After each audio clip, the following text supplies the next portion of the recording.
CCNA exam code 200-301।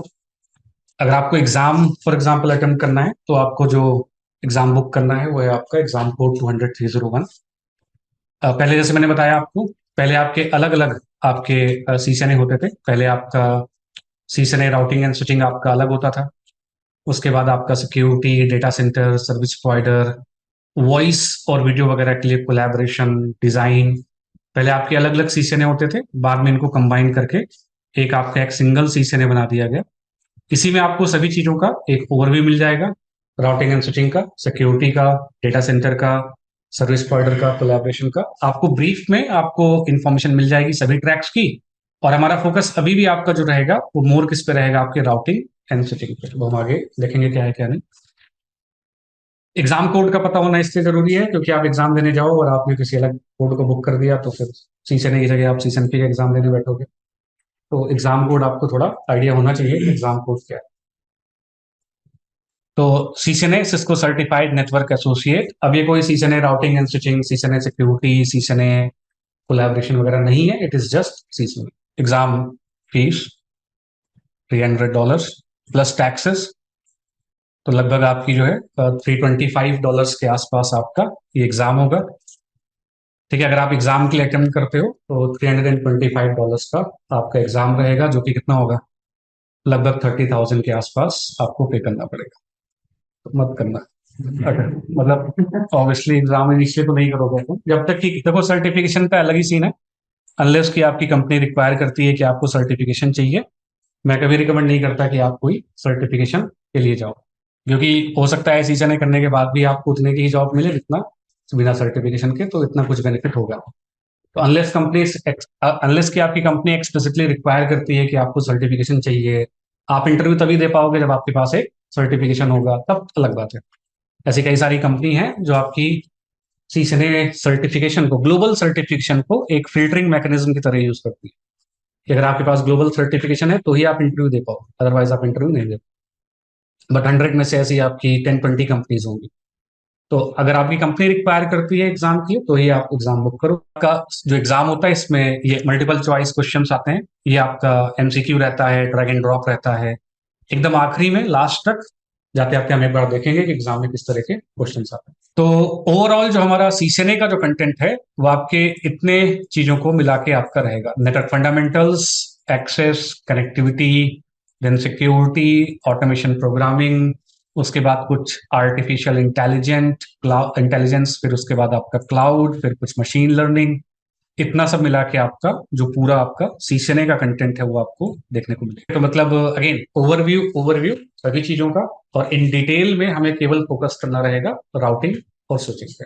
उसके बाद अगर आप इनकी डिटेल्स देखना चाहते हो तो आप यहाँ पे exam topics, review exam topics पे आप क्लिक करो। क्लिक करोगे तो आपको डिटेल में दिखाएगा कि एग्जैक्टली एग्जाम में जो आपका कंटेंट है वो कैसा है। ऑल्सो एक चीज ध्यान रखना कि आपका ये जो एग्जाम है, ये एग्जाम का जो कंटेंट है आपका, ये एग्जाम का जो आपका कंटेंट है, याद रखना ये आपका चेंज होता रहता है। जैसे करेंटली आपके जो रिसेंट जो आपके चेंजेस हुए हैं वो आपके 18 या 20 अगस्त के आसपास हुए हैं।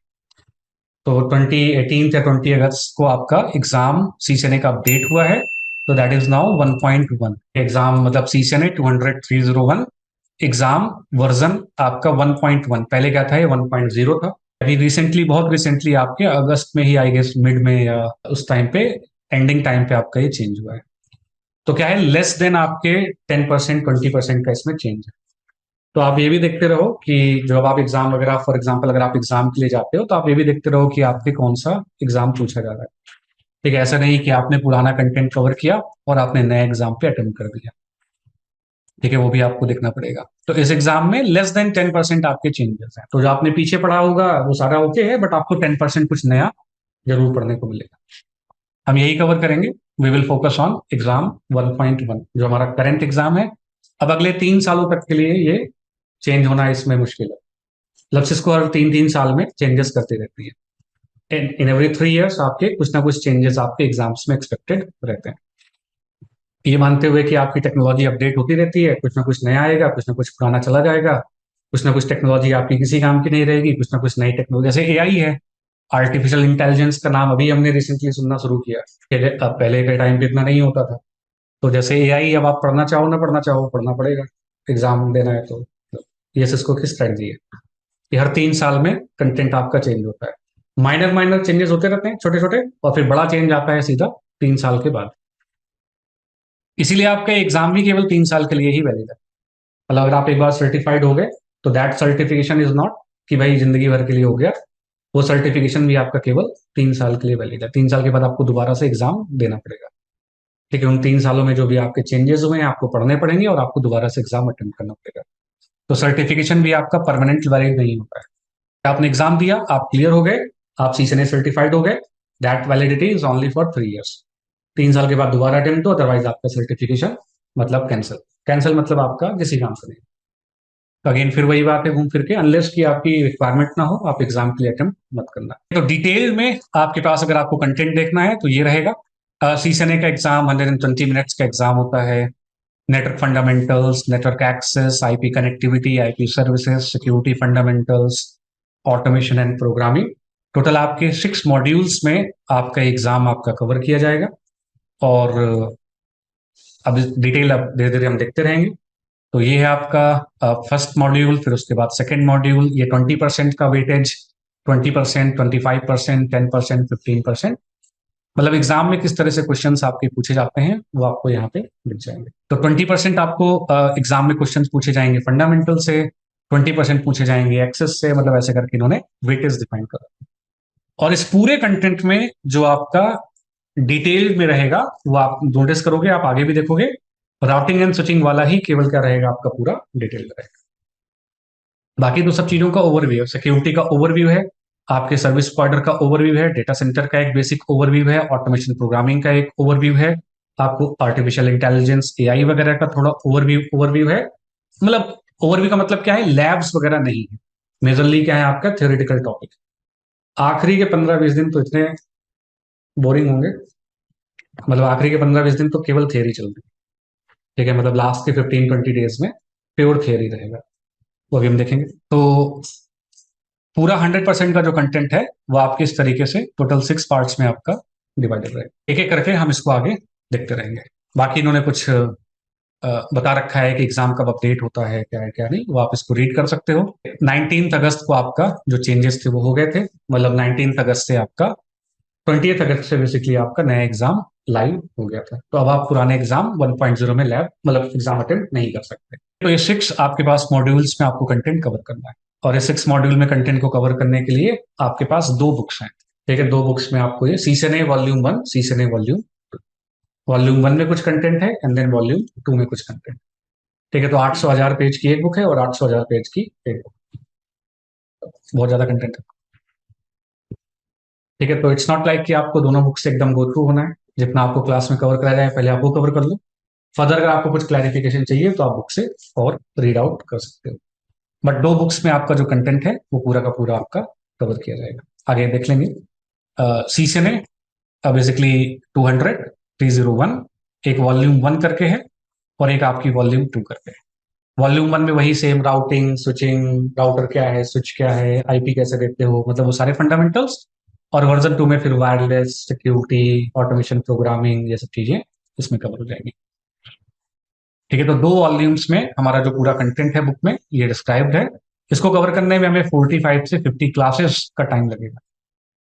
ओवरऑल जो हमें टाइम लगेगा यहाँ पे 45 से 50 क्लासेस का लगेगा। ये डेज नहीं लिखा है, फिर से 45 से 50 क्लासेस का आपको टाइम लगेगा। 4 हमारी क्लासेस होती हैं पर वीक, तो मंडे टू थर्सडे, फ्राइडे आपका ऑफ रहेगा, मतलब फ्राइडे सैटरडे संडे आपका ऑफ रहेगा। तो मंडे टू थर्सडे आपको जो भी क्लासेस कराई जाए आप उनको फ्राइडे पे आप रिवाइज कर लो। जो भी आपको थ्योरेटिकली जो भी आपको लैब वगैरह में हेल्प चाहिए वो आप यहाँ से ले सकते हो। मतलब फ्राइडे को आप जो है पूरा अपना जो 4 दिनों में जो भी आपकी क्लासेस हुई हैं आप उनको रिवाइज करो, लैब्स करो, और सैटरडे संडे इतना कुछ जरूरत नहीं है। बहुत ज्यादा हार्ड कंटेंट नहीं है, इजी है। ठीक है, जितनी आप ज्यादा लैब्स करोगे उतना बेटर आपको क्लियरिटी इसमें आती है। तो 4 डेज मतलब 4 डेज आपकी क्लासेस होंगी वीक में। 2 आवर्स की क्लासेस रहेंगी 10 to 12 जैसा हमारा टाइम स्लॉट है। तो अप्रॉक्सीमेटली 45 से 50 क्लासेस का टारगेट है। 45 से 50 क्लासेस के बीच में आपका क्लासेस कवर होंगी। होपफुली बीच में कोई हॉलीडे ना हो। ठीक है, अगर कोई ऑफ रहेगा तो थोड़ा बहुत आगे पीछे हो सकता है, बट अदर देन दैट 45 से 50 क्लासेस आप मानते हुए चलो। तो थोड़ा सा आपको कंटेंट का आइडिया होना चाहिए, बाकी उसको हम और डिटेल में एक एक करके देखते रहेंगे। तो आप जो है अगेन आप गूगल पे जाना, सिंपल आप सर्च करना CCNA, आप एग्जाम कोड जो आपका है दैट इज 200-301, आप ऐसे सर्च करना। पहले जो आपके लिंक आए उस पर आप क्लिक करना। क्लिक करके आपको यहाँ पे एग्जाम के बारे में थोड़ा डिटेल पता लग जाएगी। 120 मिनट्स का एग्जाम इंग्लिश लैंग्वेज में। उसके बाद कॉस्टिंग, क्या आपके एग्जाम्स के क्या टॉपिक हैं, अगर आपको वो गो थ्रू करना है तो आप यहाँ पे देख सकते हो। हमारी जो ट्रेनिंग रहेगी वो मतलब एग्जाम फोकस्ड ही है, जो यहाँ पे लिखा है वो कवर किया जाए।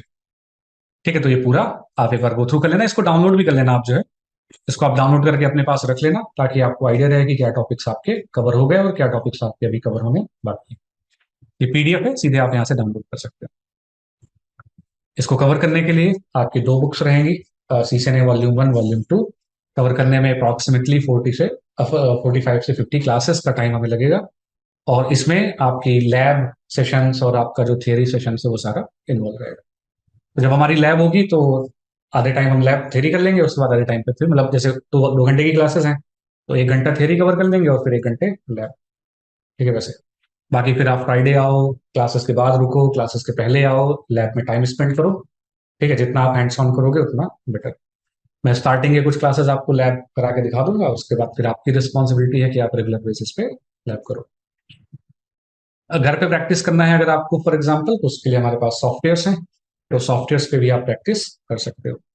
बट प्रेफरेबली आप कोशिश करना कि मतलब जितना हो सके आप उतना हैंड्स ऑन कर लो, क्योंकि हैंड्स ऑन का मतलब ये है कि आपको राउटर स्विचेस पे एक्सेस, कैसे केबल कनेक्ट करनी है, कैसे आपको जो है एक्सेस लेना है, वो CCNA पे ही होता है।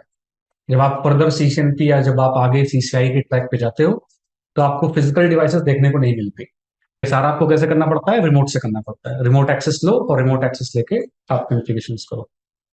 तो जितना भी आपको टेस्टिंग करनी है, जितना भी आपको केबल्स लगानी है, जितना भी आपको कनेक्टिविटी करनी है, सारा केवल CCNA में ही कर पाओ। CCNP और CCI में क्या है, फिक्स टोपोलॉजी है, उसी पे काम करना है। अब आपको समझ में नहीं आ रहा, मान लो फॉर एग्जांपल CCNP करने गए और आपको समझ में नहीं आ रहा कि केबल कहाँ जा रहा है, आपको समझ में नहीं आ रहा कि आपकी ये मतलब IP क्या है क्या नहीं है, वो इस वजह से क्योंकि आपने CCNA पे थोड़ा हैंड्स ऑन प्रॉपरली नहीं किया। तो मेक श्योर कि आप मतलब कुछ नहीं तो 5-10 बार कर लो, उतना सफिशियंट है। आप बस 5-10 बार लैब कर लो, ऑन प्रेमिसेस पे आके आप यहाँ पे लैब 5-10 बार कर लो, काम कर। उसके बाद आप चाहे तो सॉफ्टवेयर पे प्रैक्टिस करते रहो, आपकी चॉइस। ठीक है, बट हैंड्स ऑन जरूर कर लेना, राउटर को टच करके जरूर देख लेना कैसे दिखता है कैसे क्या है, क्योंकि सबसे ज्यादा डर वही रहता है कि कहीं कुछ खराब ना हो। तो CCNA में कोई इशू नहीं है, CCNA में आपको खराब करना है कर दो। वो आप मतलब जितना हैंड्स ऑन कर सको आप उतना हैंड्स ऑन कर लेना CCNA लेवल पे, क्योंकि CCNP CCI पे आपको फिर हैंड्स ऑन नहीं मिलेगा। तो वो सारा फिर आपका फिक्स टोपोलॉजी रहेगी, उसी पे आपको रिमोटली एक्सेस ले लेके आपको काम। तो इस अप्रोच के साथ हम अपने CCNA के कंटेंट को पूरा कंप्लीट करेंगे। अगेन सेम 45 से 50 क्लासेस के बीच में, 10 to 12, मतलब 10 to 12, थोड़ा 5-10 मिनट पहले आ जाओ। 8 to 10 एक ऑलरेडी क्लास रहती है, तो जैसे वो क्लास फ्री होगी तो 10:05 मैक्सिमम 10:05 पे हम स्टार्ट कर लेंगे और 11:55 या 12 तक हम क्लास फिनिश करेंगे। फिर आपके कुछ भी Q&A, जो भी आपके क्वेश्चन हो आप बीच बीच में पूछते रहो, सच कुछ इशू नहीं है। जो भी ऑनलाइन है वो आप भी कुछ अनम्यूट करके आप क्वेश्चंस पूछ सकते हो, या आप चैट जो बॉक्स है आप उसको यूज कर सकते हो। अब क्लास की रिकॉर्डिंग आपको मिल जाएगी, जो भी जैसे अभी क्लास रिकॉर्ड हो रही है, तो जब आपकी क्लास एंड हो जाएगी, तो एंड होने के आएंगे 2-3 घंटे के बाद आपको रिकॉर्डिंग भी अवेलेबल हो जाएगी। तो ट्रेनोनिक करके एक ये पोर्टल है, यहाँ से आपको ये ट्रेनोनिक नाम का जो आपका पोर्टल है का आपको एक्सेस दे दिया जाएगा। यहाँ से आप अपने कोर्सेज पे जाओगे और आपने जो भी कोर्स मतलब आपका जो कोर्स रहेगा उस कोर्स पे जाके आप अपना, ठीक है, डाउनलोडेबल नहीं है तो ऑनलाइन आप डाउनलोड मतलब आप कर सकते हो, लेकिन वो केवल डिवाइस पे ही स्टोर होगा। जो आपको यहाँ से डॉक्यूमेंट्स वगैरह मिलेंगे उसमें आपको जो हम PPT यूज करेंगे उसकी आपको हार्ड कॉपी मिल जाएगी, आप उसको यूज करो रेफरेंस के लिए। उसी पे नोट डाउन जो करना है आपको नोट डाउन करना है कल। ठीक है, मतलब उस PPT में नीचे की तरफ स्पेस है, वहां पे आप उसको नोट डाउन कर सकते हैं। फर्दर आपको अगर कुछ डॉक्यूमेंट्स रिक्वायर्ड है तो आप बताओ मेरे को, मैं आपको डॉक्यूमेंट पोर्टल पे अपलोड करके दे दूंगा। तो वीडियो रिसोर्सेस आपको क्लास खत्म होने के 3-4 घंटों के बाद अवेलेबल मिल जाएंगे। अच्छा, कंप्लीटली ऑटोमेटेड प्रोसेस है, हम ऐसा नहीं कि हम उसको डाउनलोड करते हैं और अपलोड करते हैं, पूरा ऑटोमेटिक होता है, क्लाउड से ही होता है, तो टाइम लग सकता है। कभी कभी होगा कि एक दिन की रिकॉर्डिंग अगले दिन आएगी, तो उसमें हमारा कोई रोल नहीं है, वो AWS वाले जाने।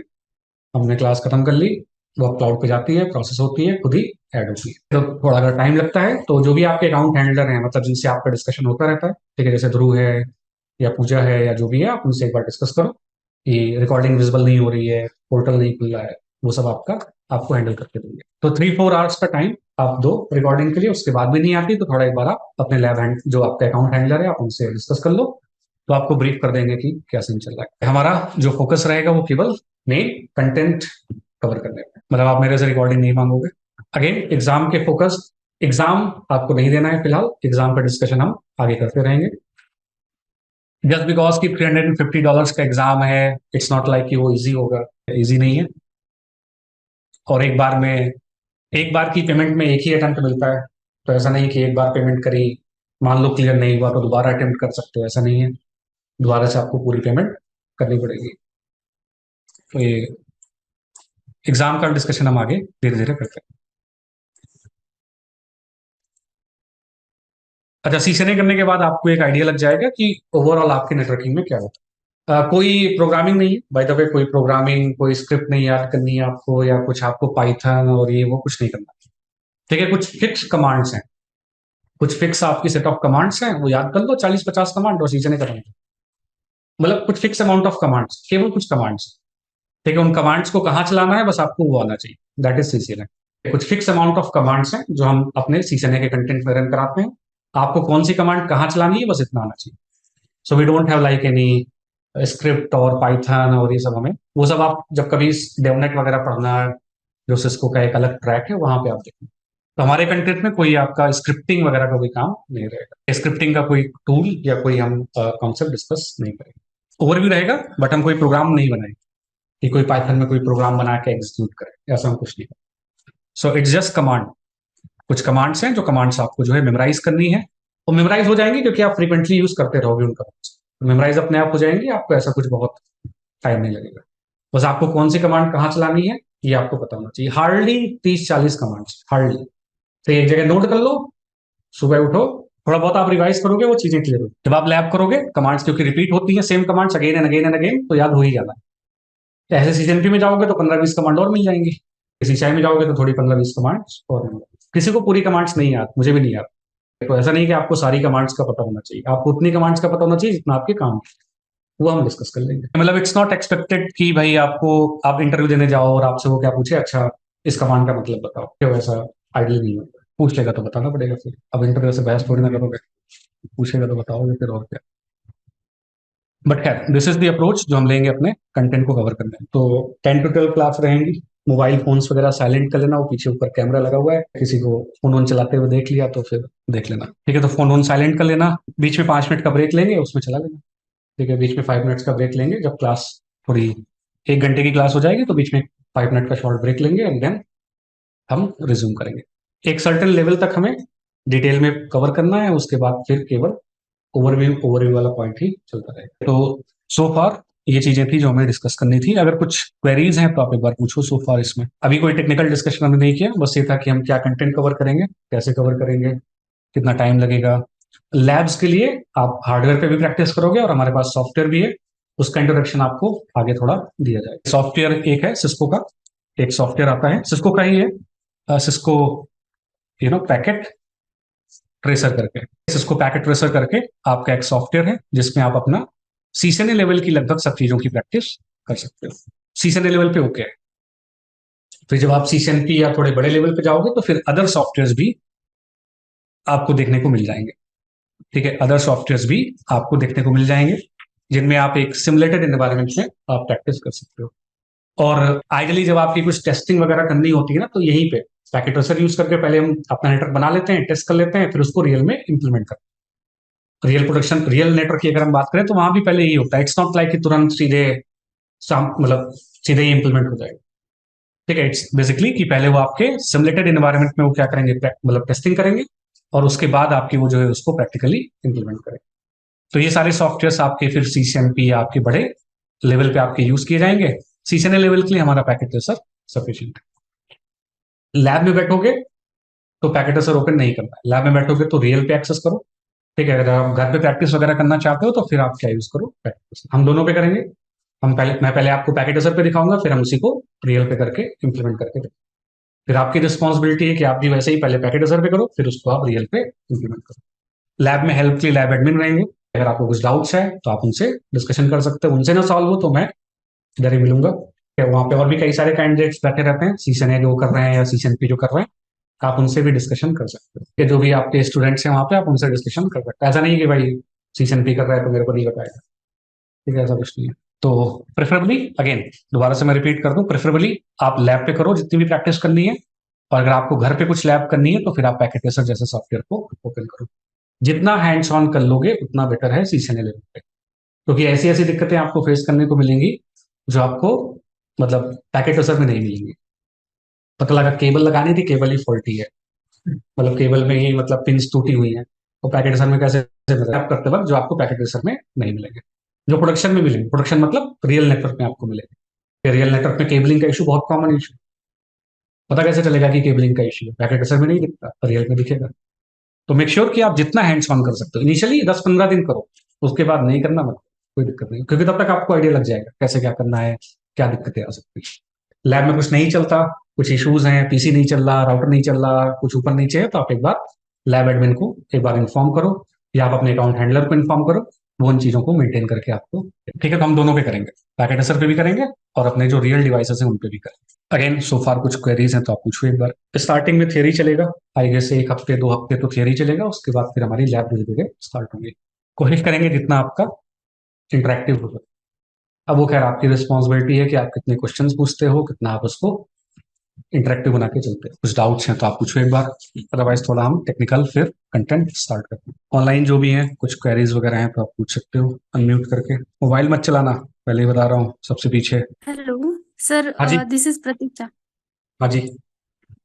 सर, ये जो अभी ट्रेनिंग हो रहा है ना, तो हम्म, लैब इसका आज से ही स्टार्ट होने वाला है कि नहीं कैसे नहीं, लैब मतलब? में भी टाइम लगेगा। एटलीस्ट आप मानते हुए चलो कि लैब में ओवरऑल आपको एक दो 2 वीक्स एटलीस्ट लगेंगे। 2 वीक्स के बाद से आपकी जो लैब है वो स्टार्ट होगी, एटलीस्ट 2 वीक्स लगेंगे। Okay okay. Right. हाँ, सेशन भी हम ऑनलाइन अटेंड कर सकते हैं। देखोगे कैसे? देखोगे कैसे? अगर मान लो मतलब, नहीं मतलब अगर अगर लैब पैकेट असर पे हो रही है तब तो आप ऑनलाइन अटेंड करो, ऑनलाइन आपको दिख जाएगा। बट जैसे अगर आप रियल पे, भी वही सेम चीज रिपीट होगी। पैकेट असर में भी ऐसा ऑप्शन है कि आप रियल देख सकते हो, मतलब उसमें भी रैक वैक दिखती है प्रॉपर। लेकिन अगर रियल पे हो रहा है तो फिर थोड़ा पॉसिबल नहीं रहेगा, ठीक है। तो पैकेट ट्रेसर वाला अगर लैब है तब तो आप मतलब ऑनलाइन अटेंड कर लो। लेकिन अगर सपोज आपको, मैंने बोला कि कल हम रियल पे प्रैक्टिस करेंगे, तो प्रेफरेबली कोशिश करो कि आप आ जाओ एटलीस्ट, मतलब स्टार्टिंग के 3-4 सेशंस आपको लगेंगे। रेगुलर करेंगे, मतलब 1 हफ्ते मानते हुए चलो कि हमारी क्लासेस 1.5 घंटे होंगी, और बाकी के आधे घंटे 45 मिनट हम लैब में स्पेंड करें रेगुलरली 3-4 दिन। और मतलब उसमें मैं आपको आइडिया दे दूंगा, फिर क्लास के बाद आप रुको या क्लास के पहले आओ अगले दिन, और आप जो टास्क करवाएंगे आप उसको रिपीट करो। कुछ डाउट्स हैं तो आप पूछो। बाकी सैटरडे संडे भी ओपन रहता है, मतलब ओपन तो सभी टाइम रहता है। आप किसी भी टाइम, जब आप, अगर आप नियर बाई रहते हो तो आप इवनिंग में आ सकते हो, नाइट में आ सकते हो, गार्ड रहता है, आप अपना आई कार्ड लेके आओ और गार्ड को दिखाओ, आपको अंदर आने दें। क्योंकि अगर लैब मान लो सपोज ऑलरेडी ऑक्यूपाइड है, लोग बैठे हुए हैं, तो उनको उठाओगे तो नहीं, तो मतलब टाइम थोड़ा आपको अकॉर्डिंगली मैनेज करना पड़ेगा। अगर लैब बिजी है, लैब में ऑलरेडी डिवाइसेस बैठ लगी हुई हैं, अगर ऑलरेडी लोग यूज कर रहे हैं, तब तक आप पैकेट सर पे कर लो हल्का फुल्का, वैसा सा शायद इशू। आपको लैपटॉप वगैरह कैरी करने की जरूरत नहीं है कि आप मतलब जो यहाँ पे पीसीज लगे हुए हैं आप उनको यूज करके ही लैब एक्सेस करोगे, तो लैपटॉप वगैरह लाने की आपको जरूरत नहीं है। बट आप नोटिस कर रहे हो कि लैब में लोग बैठे ही रहते हैं, लोग आपके लैब कर ही रहे हैं, बिजी है, तो फिर आप लैपटॉप अगर है तो कैरी करो, यहाँ पे आके आप बैठो, लैब करो, कुछ डाउट्स हैं तो पूछो, पैकेट असर। जब फ्री हो जाए लैब तो फिर आप रियल पे एटलीस्ट 2-3 घंटे, 2-3 घंटे आप रेगुलर बेसिस पे दो, चीजें सेटल हो जाएंगी। कुछ नहीं समझ में आ रहा फिर भी करो, करते रहो, वो अपने आप ही समझ में आना शुरू हो जाएगा। रिपीट करना है बस आपको, जो मैं कर रहा हूँ, अंडरस्टैंड करो, रिपीट करो, अंडरस्टैंड करो, रिपीट करो। नहीं समझ में आता फिर भी रिपीट करो, तो कुछ दिन बाद अपने आप ही क्लियर हो जाएगा। तो आपको समझ में आ जाएगा कि हमें कमांड क्यों चला, मतलब आपको बस रिपीट करना है। बेस्ट अप्रोच क्या रहता है जो मैं रिकमेंड करता हूँ, क्लास खत्म होने के बाद आप एक बार जब रिकॉर्डिंग अवेलेबल हो जाए तो रिकॉर्डिंग से गो थ्रू करो। अगर आपको लगता है कुछ नोट्स वोट्स बनाने, आप बना लो, वैसे जरूरत नहीं पड़ेगी। कुछ डाउट्स लगते हैं, नेक्स्ट क्लास में आके आप एक बार डिस्कस कर लो, ठीक है। लैब स्टार्ट है, लैब में आपने करा, कुछ इश्यू आया, आप हाँ तुरंत की तुरंत आप रिजॉल्व करो। अगर नहीं रिजॉल्व होता तो फिर नेक्स्ट डे आप डिस्कस करो। तो मतलब दोनों को मिक्स, थियरी और लैब मिक्स करके आपको पूरा एक बार कंटेंट कवर करना, ठीक है। तो लगेगा इसमें, आप मानते हुए चलो स्टार्टिंग की 20-25 क्लासेस में सब सेटल हो जाए। 20-25 क्लासेस में आपको पूरा आइडिया लग जाएगा कि किस तरीके से लैब करनी है, कैसे क्या रहेगा। हम स्टार्टिंग से लैब करना शुरू करेंगे, बट जब मुझे सपोज आपको डिवाइसेस के बारे में बताना है तो अब मैं लैब में लेके नहीं जाऊंगा, मैं आपको पैकेट असर पे ही दिखा दूँ, ताकि जब हम लैब करें तो आपको ये ना लगे कि ये राउटर क्या होता है, तो ऑलरेडी आपने पहले पैकेट असर में देख रखा हो। तो उस अप्रोच के साथ हम अपना ये कंटेंट करते हैं। बाकी आपको अगर लगे कि जैसे पेस फास्ट है, स्लो है, तो आप एक बार बताना, ठीक है, उसी हिसाब से हम उसको एडजस्ट करेंगे। अगर आपको लगता है कि पर्टिकुलर कमांड नहीं समझ में आ रही तो आप रिपीटेडली पूछ सकते हो, ठीक है, सर ऐसा इशू नहीं है। आपको लगता है कि बहुत फास्ट पेस से मैं बोल रहा हूँ, नहीं समझ में आ रहा, ऊपर से जा रहा है, तो आप एक बार पूछ सकते हो, क्योंकि कभी कभी हो जाता है, क्योंकि वो अब सीजन बी के बैचेस भी चलते हैं सीसाई के, तो कभी कभी सीजन में बहुत तेज निकल जाता है, तो मेरे को बताना कि भाई थोड़ा फास्ट पेस पे चल रहा है या स्लो पेस पे चल रहा है, उसके अकॉर्डिंगली फिर हम इसको एडजस्ट करेंगे। बाकी रिकॉर्डिंग्स रहेंगी आपके पास, तो एक दो बार आप रिकॉर्डिंग को रिवाइज करोगे तो अपने आप ही क्लियर हो जाए। एट द एंड फिर हम बात करेंगे जैसे एग्जाम क्वेश्चंस, जैसे आपके इंटरव्यू में किस तरह के क्वेश्चंस पूछे जाते हैं, वो सब आपका देंगे। Excuse me, sir. I have one ji, question. हाँ जी। सर, रियल इक्विपमेंट में प्रैक्टिस करना और सिस्को पैकेट ट्रेसर में प्रैक्टिस करने में कितना डिफरेंस है भी या नहीं है? तीसरे लेवल पे आपको उतना डिफरेंस नहीं देखने को मिलेगा। जो चीजें लगेंगी कि पैकेट ट्रेसर में आपकी करेक्ट नहीं है, वो मैं आपको वही बता दूंगा कि ये चीज आपको रियल में अलग दिखाई देती है, पैकेट ट्रेसर में अलग दिखाई देती है। मेन जो आपको डिफरेंस नोटिस होगा, वही जैसे मैंने आपको बताया, कुछ ऐसे इश्यूज होंगे जो इश्यूज आपको रियल में देखने को मिलेंगे लेकिन पैकेट ट्रेसर में नहीं मिलेंगे, सच एज केबलिंग वगैरह का जो इश्यू है। अपार्ट फ्रॉम दैट आप मानते हुए चलो कि 90% तक, आप मानते हुए चलो 80 to 90% मानते हुए चलो कि सब सेम है, सच एज कुछ बहुत मेजर इश्यूज नहीं है। लेकिन वो जो 10% का जो डिफरेंस है, 10% का, वो आपको जरूर देखने को मिलेगा केबलिंग में, मतलब टोपोलॉजी बिल्डअप करने में, उन सब में आपको डिफरेंस देखने को मिलेगा। तो स्टार्टिंग जैसा मैंने कहा, अगर पॉसिबल है तो आप स्टार्टिंग के लिए, अगर आप यहीं पे हो, पुणे में हो फॉर एग्जाम्पल, तो स्टार्टिंग की आप जो है 2-4 सेशन हैं आप ऑफलाइन अटेंड करो, अदरवाइज आप जो है ऑनलाइन अटेंड करो। मैं पैकेट असर में भी आपको दिखाऊंगा कि रैक कैसे दिखती है, डिवाइस कैसे कनेक्टेड होती है, बेस्ड ऑन दैट फिर आप जो है डिसाइड कर सकते हो। 8 to 10% में।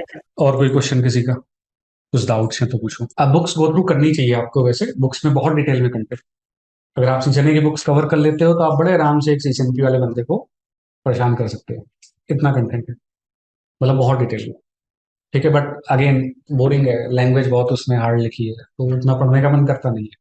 बट हम एज पर अवर कंटेंट हम बुक के सारे चैप्टर से गो थ्रू होएंगे और देखेंगे कि हमने क्या क्या कवर कर लिया। अदर ऑथर्स भी हैं, सीजन के अदर ऑथर्स भी हैं, जैसे टॉड लैमले, और भी आपको इधर उधर की बुक्स मिल जाएंगी। बट जब आप बड़े लेवल पे जाओगे ना, जब आप सीसीएनपी पे जाओगे या आप सीसीआई पे जाओगे, तो केवल सिस्को ही है, फिर उसका नाम ही है Cisco certified network associate, Cisco certified, तो सिस्को से बेटर बुक थोड़ी ना लिखेगा कोई। बाकी लोग भी तो सिस्को पढ़ के ही बुक लिख रहे होंगे ना अपनी नॉलेज के हिसाब से। तो जब प्रोफेशनल और एक्सपर्ट लेवल पे जाओगे तो फिर कोई ऑप्शन नहीं मिलता, फिर आप कहोगे कि सीजन ने पढ़ लिया होता बुक से तो थोड़ा ईजी रहता। तो मेक श्योर कि हल्का फुल्का आप बुक से गो थ्रू करते रहो।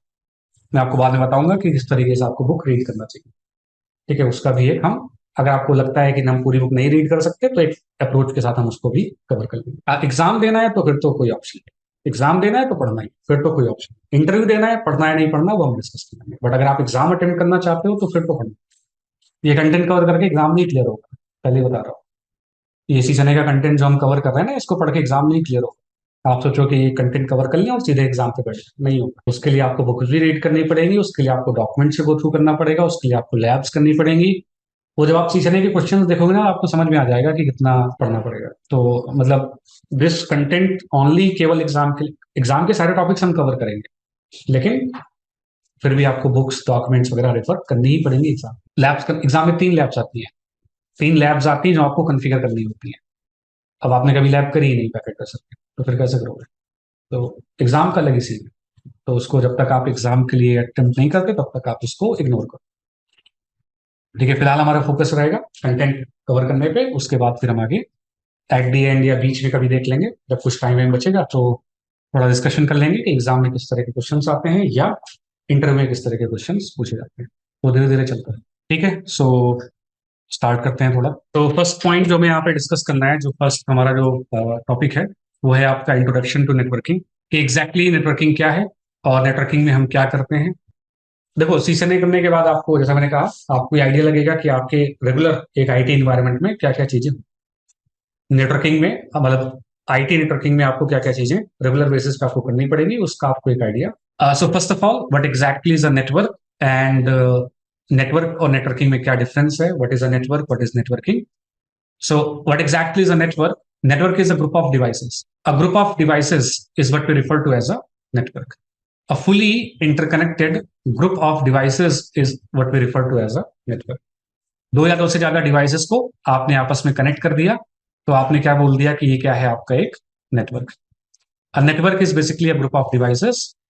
Group of devices of two, मतलब दो या दो से ज्यादा डिवाइसेस का एक ग्रुप क्या कहा जाएगा, आपका एक नेटवर्क। जैसे अगर आप कंप्यूटर नेटवर्क की बात करोगे, कंप्यूटर नेटवर्क के हिसाब से हम क्या बोलते हैं, दो या दो से ज्यादा डिवाइसेस का एक ग्रुप क्या कहा जाएगा, आपका नेटवर्क।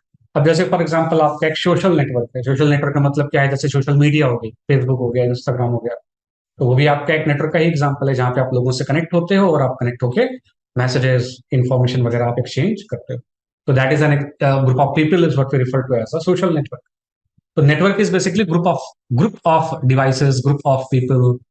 तो group of devices is what we refer to as a network in terms of like computer. तो दो या दो से ज्यादा डिवाइसेस को आपने आपस में इंटरकनेक्ट करके एक नेटवर्क तैयार कर लिया। क्या क्या चीजें लगेंगी अगर आपको एक नेटवर्क बिल्ड करना है, तो एक नेटवर्क को बिल्ड करने के लिए आपको क्या क्या चीजें लगेंगी। If you want to build a network, network का मतलब क्या होता है, network is basically a group of devices.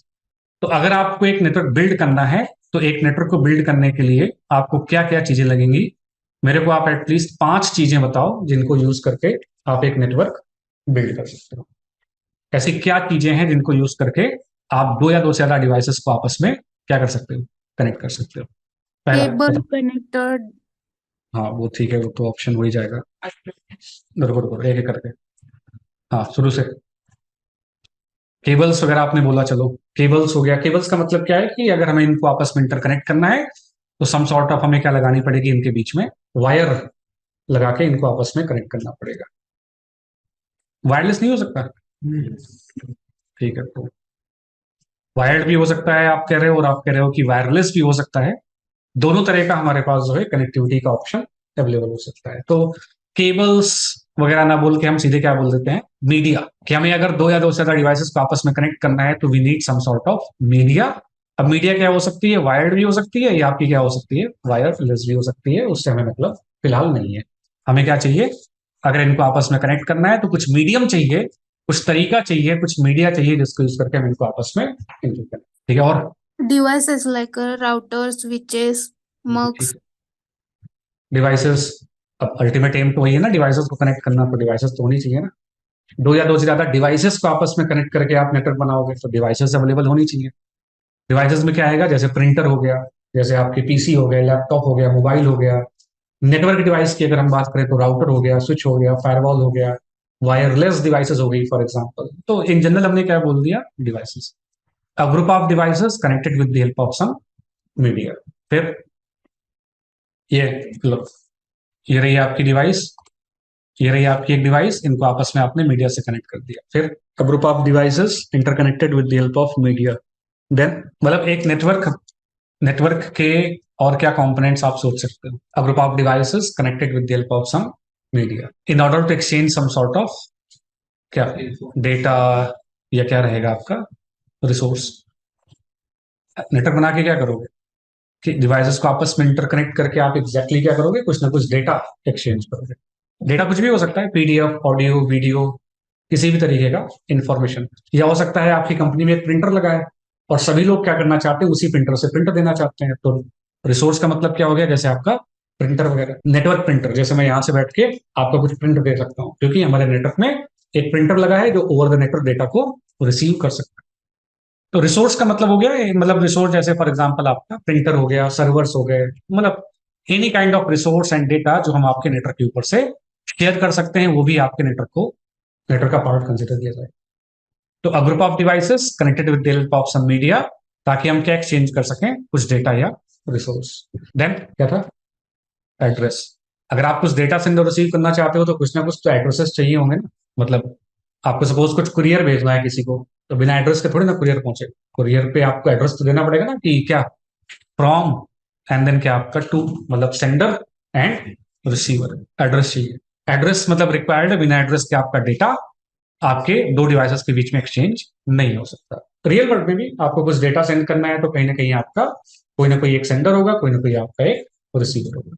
Sender data को सेंड करेगा, रिसीवर डेटा को रिसीव करेगा। तो डेटा को सेंड और रिसीव करने के लिए हमारे पास एड्रेसेस रिक्वायर्ड होंगे। तो what is a network? Network is a group of devices interconnected with the help of some media in order to exchange some data or resource from one address to another address.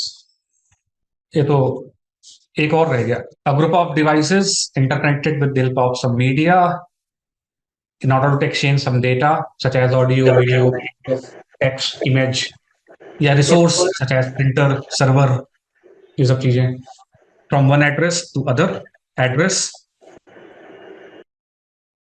Last protocol. यही रह गया। पहले पुरानी video देखी क्या आपने? Protocol. Yes. Last point क्या हो गया आपका? क्योंकि बिना प्रोटोकॉल्स के आपका डेटा सेंड और रिसीव नहीं हो सकता। प्रोटोकॉल्स का मतलब क्या होता है? प्रोटोकॉल्स का मतलब होता है आपके सेट ऑफ रूल्स। मतलब अगर आप चाहते हो कि दो डिवाइसेस आपस में इफेक्टिवली डेटा को सेंड और रिसीव कर सकें तो इनको आपस में कुछ ना कुछ प्रोटोकॉल्स यूज करने पड़ेंगे। जैसे फॉर एग्जाम्पल अगर हम यहाँ पे हम अभी एट द मोमेंट इस क्लास में अगर हम कम्युनिकेशन की बात करें तो हम भी कुछ ना कुछ आपके रूल्स, हम भी कुछ ना कुछ यहाँ पे प्रोटोकॉल्स फॉलो कर रहे हैं। क्या प्रोटोकॉल्स फॉलो कर रहे हैं? जैसे फॉर एग्जांपल हमने क्या प्रोटोकॉल फॉलो किया, जैसे कि मैं आपसे बात करने के लिए एक लैंग्वेज यूज करूं, ठीक है? कौन सी लैंग्वेज? जैसे फॉर एग्जांपल मैं हिंदी में बात कर रहा हूं या बीच बीच में मैं थोड़ा इंग्लिश यूज कर रहा हूं। तो हमारा जो मोड ऑफ कम्युनिकेशन है वो क्या है? वर्बल कम्युनिकेशन, पहला। दूसरा क्या है कि हम बात करने के लिए कॉमन लैंग्वेज यूज करेंगे। ठीक है, कॉमन लैंग्वेज क्या होगी? जो आपको आती है और जो मुझे भी आती है। जैसे फॉर एग्जांपल हिंदी हो गई या जैसे फॉर एग्जांपल आपकी इंग्लिश हो गई। तीसरा, फॉर एग्जांपल मैं इतनी तेज नहीं बोलूंगा कि आपको सुनाई ना दे, मतलब ये आपके ऊपर से निकल जाए, मतलब ये हमारा स्पीड डेटा को सेंड और रिसीव करने की हमारी मैच करनी चाहिए फॉर एग्जांपल। ऐसे बहुत सारे रूल्स मैंने आपसे नहीं पूछा कि आपको कौन सी लैंग्वेज आती है, बट हम एग्री कर गए हिंदी आती होगी आपको या आपको इंग्लिश आती होगी। तो मतलब रियल वर्ल्ड में भी जब हम कम्युनिकेशन की बात करते हैं दो या दो से ज्यादा लोगों के बीच में, तो हम कुछ ना कुछ प्रोटोकॉल्स को फॉलो करते हैं। तो प्रोटोकॉल्स आर दो सेट ऑफ रूल्स जिनको यूज करके आपके डेटा कम्युनिकेशन को पॉसिबल बनाएगा। जैसे अगर आपको एक छोटा सा मैं एग्जांपल दूं, अगर आपको फॉर एग्जांपल एक वेब ब्राउजर पे जाके कोई आपको वेब पेज ओपन करना है, अगर आपको सपोज फॉर एग्जांपल किसी वेब ब्राउजर पे जाके आपको कोई वेब पेज ओपन करना है, फॉर एग्जांपल आपको फेसबुक ओपन करना है, तो आप अपने वेब ब्राउजर पे जाके क्या लिखते हो? www, पहले क्या लिखते हो? HTTP या https:// फिर आप लिखते हो www.google.com, facebook.com, लिंक्डइन या जो भी आप वेबसाइट का नाम है वो लिखते हो। तो आपने क्या स्पेसिफाई किया कि आपका जो वेब ब्राउजर है वो आपके google.com से कम्युनिकेट करने के लिए कौन से प्रोटोकॉल को यूज करेगा? HTTP नाम के प्रोटोकॉल को यूज करेगा। HTTP प्रोटोकॉल को यूज करते हुए हम क्या यूज करेंगे? अपना पीसी से अपने गूगल के बीच में एक कम्युनिकेशन। जैसे फॉर एग्जांपल मान लो अगर आपका लिंक्डइन ओपन कर दिया या मैंने आपका, अब यहाँ पे कौन सा प्रोटोकॉल यूज हो रहा है? आपका HTTP protocol use. HTTP protocol का काम क्या होता है? HTTP प्रोटोकॉल का काम होता है आपके क्या? वेब पेजेस को सेंड और रिसीव करना। HTTP प्रोटोकॉल का यूज करके आपका जो वेब पेज है, वेब पेज को सेंड और रिसीव करने का काम किया जाता है। तरह तरह का डेटा हो सकता है ना, डेटा कुछ भी हो सकता है। डेटा आपका ऑडियो हो सकता है, वीडियो हो सकता है, टेक्स्ट हो सकता है, ये एक वेब पेज हो सकता है फॉर एग्जांपल। तो हम मतलब मेरे ब्राउजर ने हमारे लिंक्डइन से जब कम्युनिकेट करने के लिए जब आप प्रोटोकॉल यूज किया, और प्रोटोकॉल क्या यूज किया उसने? HTTP।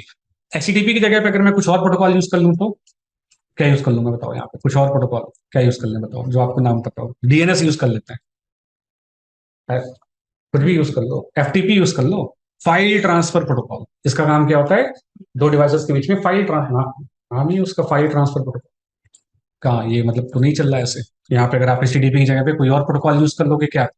जैसे फॉर एग्जांपल आप DNS यूज कर लो, तो ये तो नहीं ओपन हो रहा ना, तो कहाँ वेब पेज ओपन? तो इनडायरेक्टली आपके मतलब आपके ब्राउजर और आपके लिंक्डइन के बीच में जो प्रोटोकॉल यूज किया जाएगा वो क्या होगा? HTTP ही होगा फॉर एग्जांपल। आप किसी और प्रोटोकॉल को यूज करके डेटा सेंड और रिसीव नहीं कर सकते। तो प्रोटोकॉल बेसिकली आपके क्या होते हैं? Protocols are set of rules.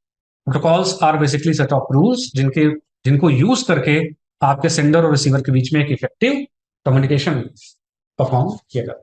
What exactly is a network? अगर हम एक थोड़ा और टेक्निकल अगर हम डेफिनेशन की बात करें तो network is a group of devices connected with the help of some media in order to exchange some data or resource from one address to other address with the help of some protocols. तो एक normal, आप एक बड़ी सी definition, जितने ज्यादा words उतना बढ़िया, ठीक है। तो एक बड़ी सी डेफिनेशन आप इस तरीके से तैयार कर सकते हो। बाकी एक सिंपल टर्म में, what is a network? A group of devices. A group of devices is what we refer to as a network. Network बनाने के लिए क्या क्या लगेगा? एटलीस्ट इतनी चीजें तो लगेगी। डिवाइसेस लगेंगी, मीडिया लगेगी, उसके बाद कुछ ना कुछ एड्रेसेस लगेंगे, उसके बाद कुछ ना कुछ प्रोटोकॉल्स लगेंगे, उसके बाद कुछ ना कुछ डेटा या रिसोर्स होगा जो आप अपने सेंडर से रिसीवर के बीच में सेंड और रिसीव करना चाहते हैं। अब इसी को हम एक एक करके क्या करेंगे, पूरे नेटवर्किंग में एक एक करके यही सब चीजें क्या करेंगे, आपकी पांचों एक्सप्लोर करेंगे। जैसे डिवाइसेस, कौन कौन से devices? Computer, laptop, desktop, printer. Network device की अगर हम बात करें तो what is a router, what is a switch, what is a firewall, वो सारा किसमें आ जाएगा? आपके डिवाइसेस। मीडिया क्या? वायर्ड मीडिया, और दूसरी क्या हो जाएगी? Media. And what is a wireless media. दोनों में कौन सी बेटर है, किसके क्या एडवांटेजेस हैं, डिसएडवांटेजेस हैं। फिर क्या बात करेंगे? Data. What type of data हम सेंड और रिसीव कर सकते हैं, उसमें तो क्या बात करनी, image, document, audio, video, text. कैसे करेंगे वो बात कर लेंगे। एड्रेस के बारे में फिर बात करेंगे कि what is this IP address, what is this MAC address, मतलब आईपी एड्रेस क्या होता है, मैक एड्रेस क्या होता है, इनका डिस्कशन करेंगे। फिर बात करेंगे प्रोटोकॉल्स की, कि जब हमें दो डिवाइसेस के बीच में डेटा सेंड और रिसीव करना है तो कौन कौन से प्रोटोकॉल्स हमारे डेटा को सेंड और रिसीव करने में हेल्प करेंगे। Protocol such as HTTP, HTTPS, FTP, TFTP, DNS, और जो भी आपके तरह तरह के प्रोटोकॉल्स रहेंगे। ठीक है, इन्हीं का पूरा डिस्कशन आपके इंटायर CCNA में 1 by 1 किया जाए। तो again, a group of devices is what we refer to as a network. Networking is more than just connecting to cables. इसमें आपको क्या, ऐसा नहीं कि दो डिवाइस लिए आपस में कनेक्ट कर दिया और एक नेटवर्क बन गया। आईपी कौन देगा? ठीक है, उसके आईपी भी तो देना पड़ेगा, आपको प्रोटोकॉल भी तो यूज करना पड़ेगा। तो इट्स नॉट लाइक कि दो डिवाइसेस को आपस में आपने इंटरकनेक्ट कर दिया और आपका एक नेटवर्क बन गया। तो networking is more than just connecting to devices, to और मोर डिवाइसेस विद अ, तो a fully interconnected group of devices is what we refer to as a network. Network requires devices, media, data, address, protocols, at least इतने components हमें require हैं data को send और receive effectively करने के लिए। तो इट्स नॉट जस्ट कि आपने दो डिवाइसेस को आपस में केबल लगा के कनेक्ट कर दिया और आपका नेटवर्क बन गया। It's not like that.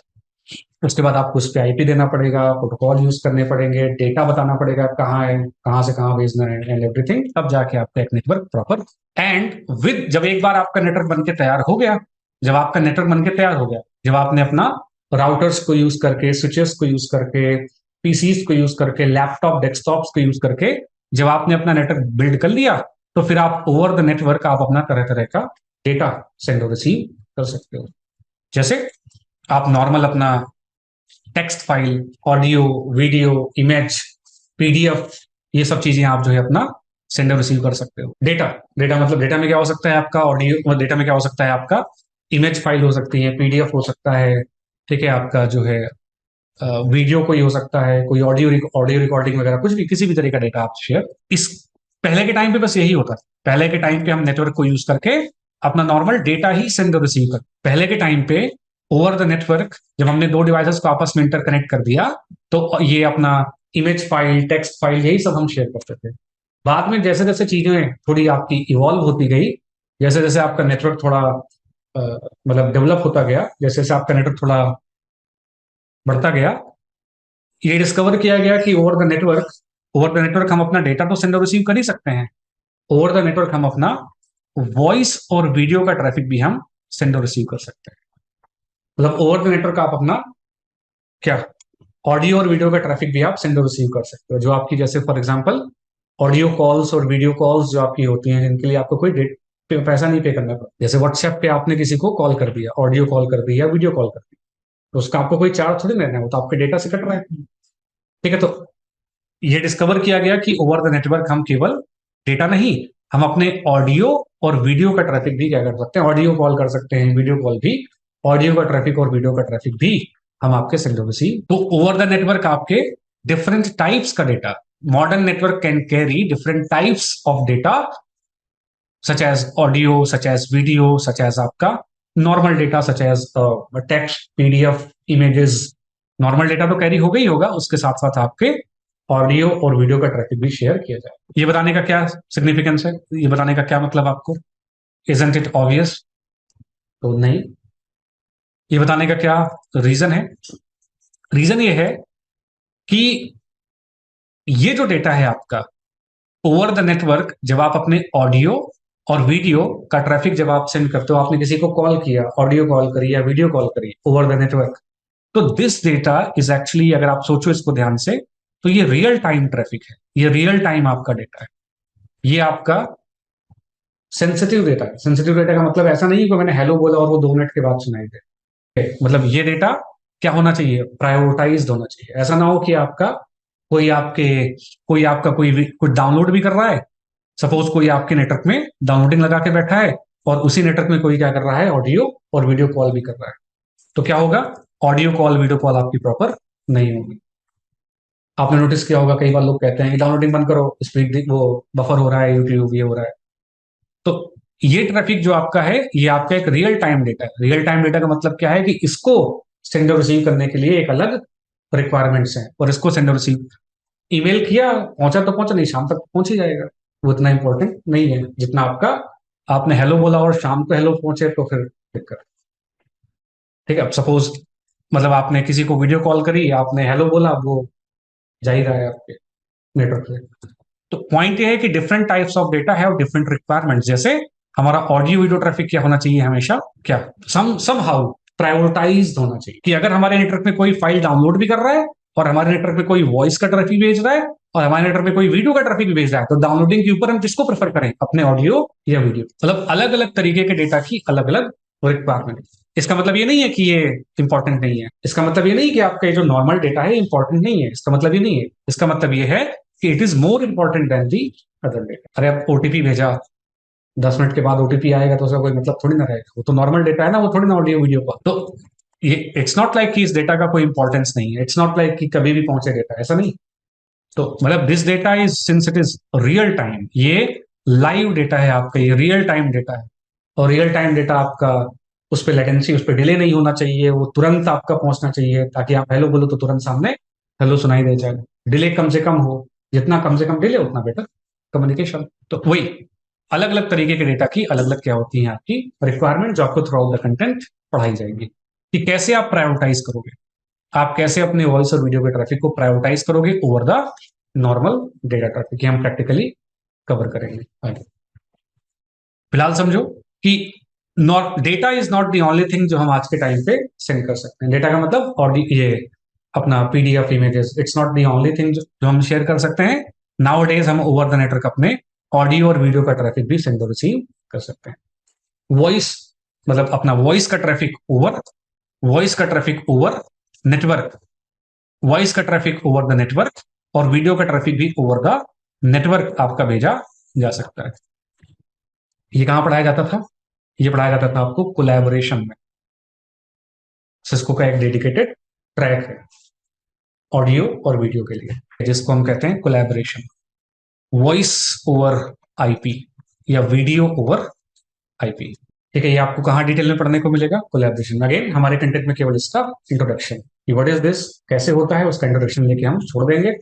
कौन सी ऐसी डिवाइसेज हैं जो ये काम करती हैं, कौन सी ऐसी डिवाइसेज हैं जो हमारे वॉइस के ट्रैफिक को, वीडियो के ट्रैफिक को ओवर द नेटवर्क भेज सकती हैं, उसके बारे में पढ़ेंगे। प्रैक्टिकल हम कॉन्फ़िगरेशन वगैरह इसकी नहीं करेंगे, वो आपको कहां देखने को मिलेंगी? आपके डेडिकेटेड कोलैबोरेशन नाम के ट्रैक में। फिलहाल आपको इस स्लाइड से बस इतना लेना है कि what is a network, then what type of data we have in a modern day network. Modern day network में आपके अलग अलग तरीके का डेटा होता है, जिसकी अलग अलग क्या होती है अपनी रिक्वायरमेंट। फॉर एग्जाम्पल, आपकी ऑडियो वीडियो का ट्रैफिक क्या होना चाहिए? डिले नहीं होना चाहिए। डेटा ट्रैफिक थोड़ा बहुत डिले हो जाएगा चलेगा, बट ऑडियो वीडियो का ट्रैफिक आपका ड्रॉप नहीं होना चाहिए। सपोज ऑडियो कॉल ड्रॉप हो गई, ठीक है, कोई वीडियो कॉल आपकी बफर हो रही है, तो वो सब नहीं होना चाहिए। तो कैसे अपने नेटवर्क को इंप्रूव करें ताकि हमारी जो ऑडियो कॉल वीडियो कॉल वगैरह है वो प्रॉपरली चलती रहे। तो different types of traffic have different requirement. So far कुछ डाउट्स पूछो इसमें, सो फार कुछ क्वेरीज इसमें। So network is a group of devices connected with the help of some media in order to exchange some data or resource from a source to a destination with the help of some protocols. Otherwise, एक simple term में a group of devices is what we refer to as a. Now we have two types of network. अगर हम बात करें एक enterprise या company के point of view से, So we have two types of network. One is referred to as the internet, and दूसरा is referred to as the intranet. So intra network और इंटर नेटवर्क, शॉर्ट में internet और intra. वैसे तो नाम से ही clear हो जाना चाहिए, इंट्रा और इंटर. इंट्रा का मतलब होता है आपके मतलब within the organisation, company के अंदर ही अंदर जो आपका नेटवर्क चलता है उसको हम क्या बोलते हैं आपका इंट्रा. इंट्रा मतलब इनसाइड. इंट्रा का मतलब है आपके कंपनी के अंदर ही अंदर चलने वाला जो नेटवर्क होता है उसको हम क्या बोलते हैं intranet. And a network that is not under our control, outside company के बाहर जो आपका नेटवर्क चलता है उसको हम क्या बोलते हैं आपका internet. Internet is not under our control, internet is under our control. Company का नेटवर्क ही तो हम मैनेज करेंगे, हम इंटरनेट थोड़ी ना मैनेज करने बैठे. तो बात करेंगे what is this internet, what is this intranet की, एक एक करके थोड़ा हम उसका डिस्कशन करेंगे. दो तरह का हमारा जो नेटवर्क है वो रहेगा. एक नेटवर्क जो हम कंट्रोल करते हैं और एक नेटवर्क जिसके ऊपर हमारा कोई कंट्रोल नहीं. नेटवर्क जो हम बनाएंगे, हम मैनेज करेंगे, हम कंट्रोल करेंगे, उसको क्या बोलेंगे इंट्रा नेटवर्क. मतलब कंपनी के अंदर का जो नेटवर्क है वो आपका क्या कहा जाएगा टिपिकली इंटरनेट. और एक ऐसा नेटवर्क जो हम मतलब कंट्रोल नहीं करते, मतलब हमारा उसके ऊपर कोई कंट्रोल नहीं है, इसकी रिस्पॉन्सिबिलिटी क्या है कि हमें आउटसाइड द वर्ल्ड यानी कि बाहर के नेटवर्क से आप कनेक्ट करें, उसको क्या बोला जाता है आपका इंटरनेट. बेसिकली एग्जैक्टली क्या है, छोटे छोटे नेटवर्क्स का आपका एक बड़ा सा क्या है आपका एक ग्रुप. तो अलग अलग जियोग्राफिकल लोकेशंस पे, कुछ इंडिया में, कुछ यूएस में, कोई इधर कोई उधर, सबके अपने अपने छोटे छोटे क्या है नेटवर्क. इनको मिला के क्या बन गया एक बहुत बड़ा नेटवर्क, और उसी को क्या बोल दिया गया internet. Internet is basically a group of network. A network is group of devices, और छोटे छोटे नेटवर्क्स को मिला के एक आपका जो बहुत बड़ा नेटवर्क बन जाता है उसको क्या बोलते हैं आपके इंटरनेट. तो what is a network, what is an internet. Internet is basically a network of networks. अलग अलग जियोग्राफिकल लोकेशन पे आपके जो छोटे छोटे नेटवर्क्स हैं इनको आपस में इंटरकनेक्ट करके एक आपका बहुत बड़ा नेटवर्क बिल्ड कर दिया गया. That network is what we refer to as the internet. तो इंटरनेट को हम बोलते हैं आपका नेटवर्क ऑफ नेटवर्क्स. इस इंटरनेट के ऊपर हमारा कोई कंट्रोल नहीं है. We don't control the internet. मतलब हमारा मतलब इंटरनेट के ऊपर कोई कंट्रोल नहीं. इंटरनेट को यूज करके हम क्या कर सकते हैं, इंटरनेट को यूज करके हम मतलब अपने रेस्ट ऑफ द वर्ल्ड से कनेक्ट हो सकते हैं. आप इंटरनेट का रिचार्ज करवाओ और आप मतलब रेस्ट ऑफ द वर्ल्ड से आप कनेक्ट हो सकते हो. जैसे आप वेबसाइट्स ओपन कर सकते हो, आप फेसबुक, इंस्टा, लिंक्डइन, या आप जो है तरह तरह की आप जो है वेबसाइट्स पे जाके अपने प्रोफाइल्स बना सकते हो, लोगों से कनेक्ट हो सकते हो. That is okay. But internet मतलब आप उसके लिए पेमेंट करते हो, आप अपना रिचार्ज करवाते हो, आप सर्विसेज फिर उसकी अवेल करते हो. तो but you don't have any access, you don't have any control over the internet. Internet के ऊपर से आपका क्या ट्रैफिक जाता है, क्या ट्रैफिक आता है, उस पर हमारा कोई कंट्रोल नहीं है. बेसिकली इंटरनेट क्या है आपका, अगर इसको बहुत सिंपल टर्म में बोलोगे तो what exactly is an internet. Internet is basically a public network जिसको कोई भी पब्लिक, कोई भी आपकी क्या कर सकती है, एक्सेस कर सकती है. कोई भी कनेक्ट हो सकता है इंटरनेट से, यूजर्स एंड अटैकर्स सब. ठीक है, तो नॉट एवरीथिंग आपको इंटरनेट पे ऑफ कोर्स शेयर करनी चाहिए. ठीक है, तो अगर आप इंटरनेट एक्सेस कर रहे हो तो आपको कुछ सिक्योरिटी प्रिकॉशंस लेने चाहिए, जो हम आगे सिक्योरिटी के ट्रैक में, सिक्योरिटी में आगे हम डिस्कस करें. तो what exactly is internet. Internet is a network of network. We don't have any control over the internet. तो कौन कंट्रोल करता है फिर इंटरनेट. अगर हमारे पास उसका कंट्रोल नहीं है तो who controls the internet, who manages the internet. वो छोटे छोटे नेटवर्क को मिला के एक जो बड़ा नेटवर्क बनाया, किसने बनाया. किसी एक कंपनी ने, मल्टीपल कंपनीज ने, मतलब किसने एग्जैक्टली इंटरनेट का मतलब यह है कि आपने छोटे छोटे नेटवर्क्स को आपस में कनेक्ट करके आपने एक बड़ा सा नेटवर्क तैयार कर दिया. कनेक्ट करने के लिए भाई केबल यूज करी होगी आपने, केबल्स यूज करके आपने यूएस को इंडिया से कनेक्ट कर दिया. ठीक है, तो किसने कनेक्ट किया, तो हमने तो नहीं किया. हम तो बस महीने का रिचार्ज कराते हैं और इंटरनेट एक्सेस करना शुरू कर देते हैं. तो who manages the internet. Internet कौन मैनेज करता है. इंटरनेट मैनेज कौन करता है, internet service provider. Internet service देने की रिस्पॉन्सिबिलिटी किनकी होती है, इंटरनेट सर्विस प्रोवाइडर्स की. इंटरनेट मैनेज कौन करता है, इंटरनेट मैनेज करने की रिस्पॉन्सिबिलिटी है इंटरनेट सर्विस प्रोवाइडर्स की. एसपी मतलब क्या है, service provider. Someone who provides you some kind of services. अब अगर मैं इंटरनेट सर्विस देगा तो हम उसको क्या बोल देंगे, इंटरनेट सर्विस प्रोवाइडर। अगर कुछ और सर्विस देगा तो हम उसको कुछ अलग बोल देंगे, मैनेज्ड सर्विस प्रोवाइडर या कुछ और बोल देंगे। मतलब हमें फिलहाल तो इंटरनेट से मतलब है तो हम इसको क्या बोलेंगे, इंटरनेट सर्विस प्रोवाइडर। एक ऐसी कंपनी जो हमें क्या करती है, इंटरनेट सर्विस देने का काम करती है। कौन है ये? जैसे एग्जांपल जियो। एयरटेल हो गया, हाँ जियो हो गया, वोडाफोन आइडिया, ये तीन बचे हैं मेन। चलो ठीक है, कम बैक हो गया ये सब। ठीक, अभी तो इतना नहीं है बट हो सकता है हो जाए नियर फ्यूचर। और कुछ, ये तो आपको पता है, ये तो आपके एयरटेल जियो वोडाफोन आइडिया, ये अगर आप थोड़ा ध्यान से सोचोगे तो ये टेलीकॉम वाले ना, टेलीकम्युनिकेशन वाले ये जो सर्विस प्रोवाइडर्स। थोड़े और बताओ, जो आपके घरों पे इंटरनेट कौन देके जाता है, ब्रॉडबैंड जो सर्विसेज हैं फॉर एग्जांपल, वो आपके, ऐसा ये तो आपके फिर भी आपके एक बड़े सर्विस प्रोवाइडर्स है ना, ग्लोबल सर्विस प्रोवाइडर्स हैं आपके, एयरटेल हो गया आपका, जियो हो गया, वोडाफोन आइडिया, बीएसएनएल। कुछ लोकल सर्विस प्रोवाइडर्स भी तो होंगे जो आपके एरिया में इंटरनेट कनेक्टिविटी देके जाते हैं, जैसे स्काईनेट। स्काईनेट, XYZ, जो भी समझ गया ना। फिर मतलब जैसे यू ब्रॉडबैंड, वो खैर वोडाफोन आइडिया ने ले लिया, बट यू ब्रॉडबैंड हो गया जैसे। हाँ मतलब डिफरेंट डिफरेंट आपके जो लोकल सर्विस प्रोवाइडर्स आपके घरों पे जो इंटरनेट कनेक्टिविटी देके जाते हैं, जो आपके घरों पे एक इंटरनेट वायर देके जाते हैं, उसका आप अपने राउटर पे लगाते हो और यूज करना। हो सकता है कि आप एयरटेल का ही क्या यूज करते हो ब्रॉडबैंड, हो सकता है कि आप जियो का ही क्या यूज करते हो, जियो फाइबर। ठीक है, ये भी हो सकता है, बट थोड़ा महंगा है, सस्ता चाहिए तो आप ये ले लो। ठीक है, तो कुल मिला के हमें बस केवल क्या करना है, पैसा देना है। We have to pay for the internet services, और हमें इंटरनेट सर्विसेज प्रोवाइड की जाए। तो who manages the internet, internet service providers. ISPs की रिस्पॉन्सिबिलिटी है कि छोटे छोटे नेटवर्क्स को मिला के जो आपका बड़ा नेटवर्क बनाया गया है उसको मैनेज करें। मैनेज करने का मतलब क्या है, कि आपने यूएस से इंडिया के बीच में जो केबल डाल रखी है ना, उसका मेंटेनेंस करो। पता लगा केबल कहीं से कट गई तो दोबारा से क्या करनी पड़ेगी, केबल डालनी पड़ेगी, या दोबारा से उसको रिपेयर करना पड़ेगा। ठीक है, या सर्वर था यूएस में, वो उस पर आग लग गई तो दूसरा सर्वर आपका जो है लगाना पड़ेगा, तो उसका पैसा कहीं से तो चाहिए। तो कौन देगा पैसा, आप दोगे। जो आप रिचार्ज कराते हो उसका एक बड़ा अमाउंट मेंटेनेंस में जाता होगा ना उनके, और क्या।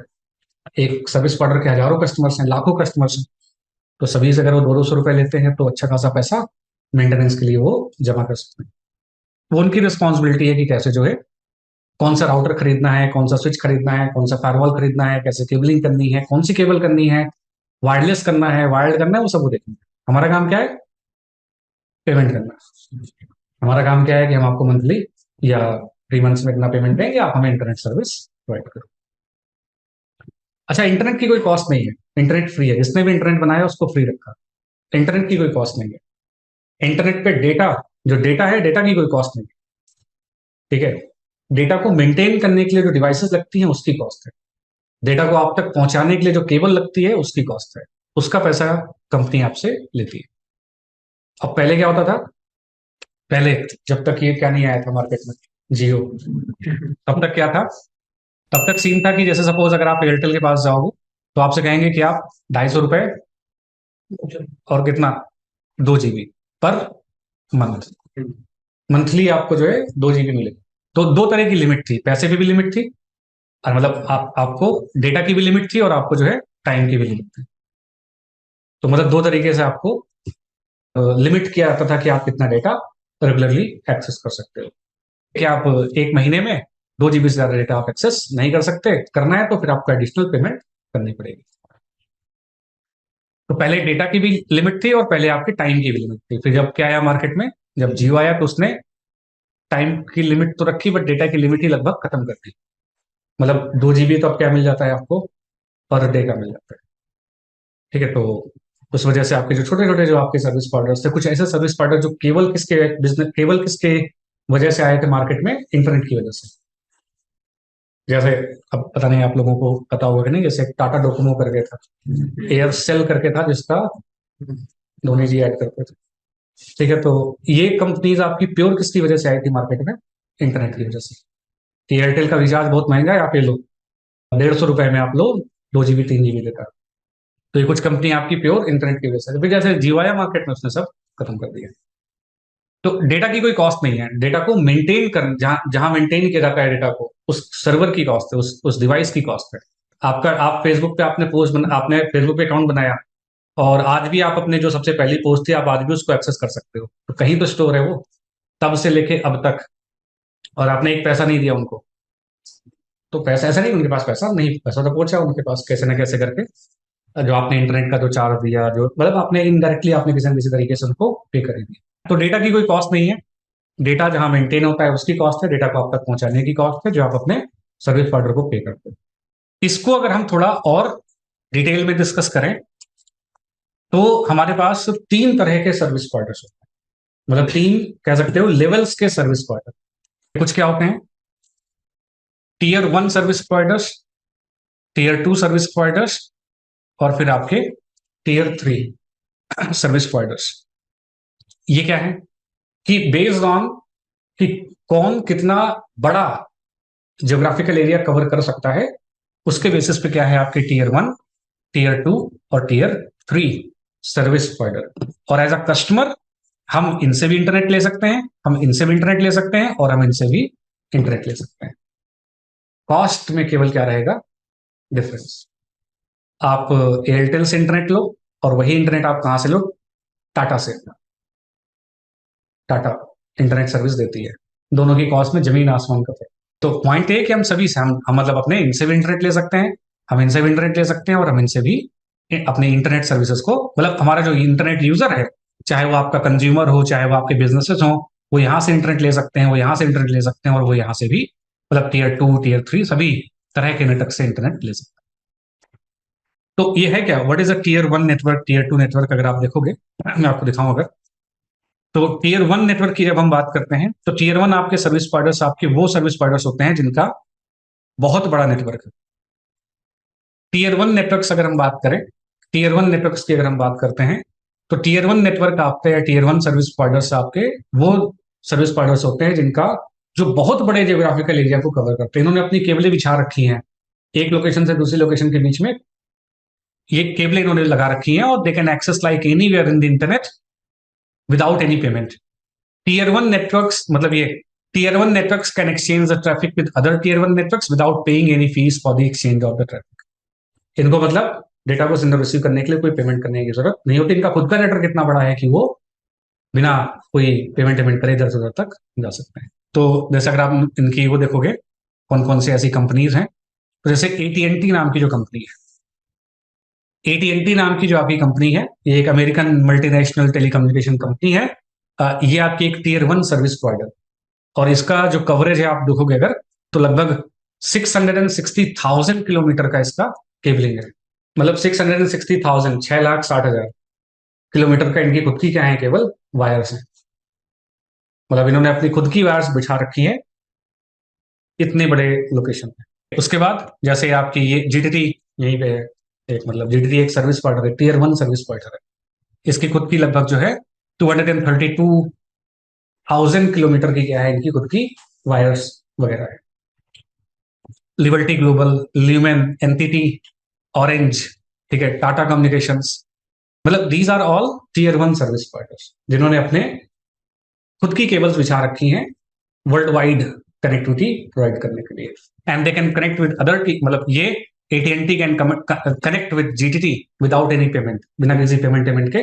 सपोज दुनिया के किसी पार्ट में आपका AT&T रीच कर सकती है, दुनिया के किसी पार्ट में GTT, तो they can exchange the data without any payment. तो one Tier 1 can send and receive the data with other Tier 1 without any payment। बस नेटवर्क इनका इतना बड़ा है कि वो आपके बिना किसी पेमेंट के इधर से उधर तक डेटा को सेंड और रिसीव कर सकते हैं। तो these are Tier 1 service providers, these are Tier 1 मतलब कह सकते हो कि आपके नेटवर्क, मतलब ओवरऑल आपका जो बहुत बड़े ज्योग्राफिकल एरिया को कवर करें उनको हम क्या बोलेंगे, आपका Tier 1 service providers. They can reach to everywhere in the internet without any payment. कहीं से भी कहीं तक जाना है, दे कैन रीच बिना कोई पैसा दिए, वो चाहे आपका खुद ही जाए, चाहे वो किसी दूसरे सर्विस प्रोवाइडर को यूज करते हुए जाए, बट इनको कोई पेमेंट देने की जरूरत नहीं पड़ती। Then we have Tier 2 network. Tier 2 network आपके इनका भी खुद का नेटवर्क है।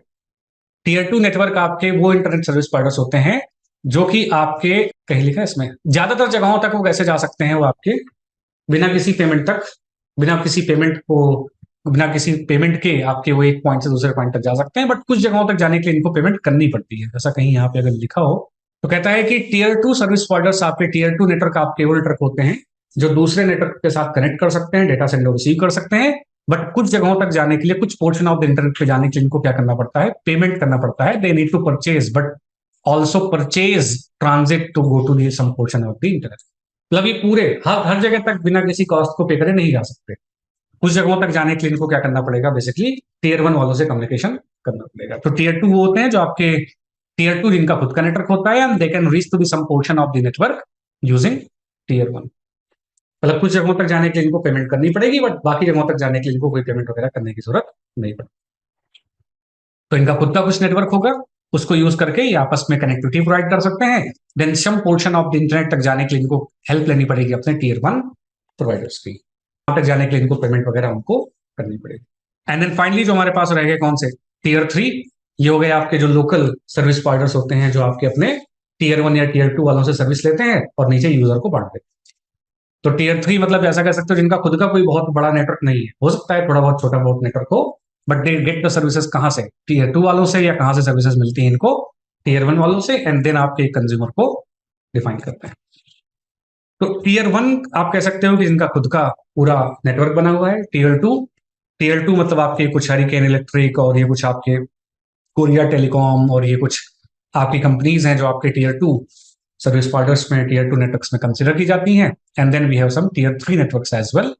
टीयर 3 का कह सकते हो कि आपका टीयर 3 नेटवर्क आपका वो नेटवर्क है जहां पे मतलब आपका जो लोकल सर्विस प्रोवाइडर्स वगैरह होते हैं, वो अब इसका कुछ प्रॉपर डॉक्यूमेंट आपको नहीं मिलेगा, ठीक है, बट जो लोकल आपके सर्विस प्रोवाइडर्स वगैरह होते हैं वो कह लो आप जो है, जो आपके टीयर 1 टीयर 2 वालों से अपना सर्विस लेते हैं और यूजर्स को बांटना शुरू कर देते हैं। जैसे आपका यू ब्रॉडबैंड फॉर एग्जांपल, ये आपका सपोज वोडाफोन आइडिया से कनेक्टिविटी लेगा और किसको बांट देगा, आपके कंज्यूमर को पे कर देगा।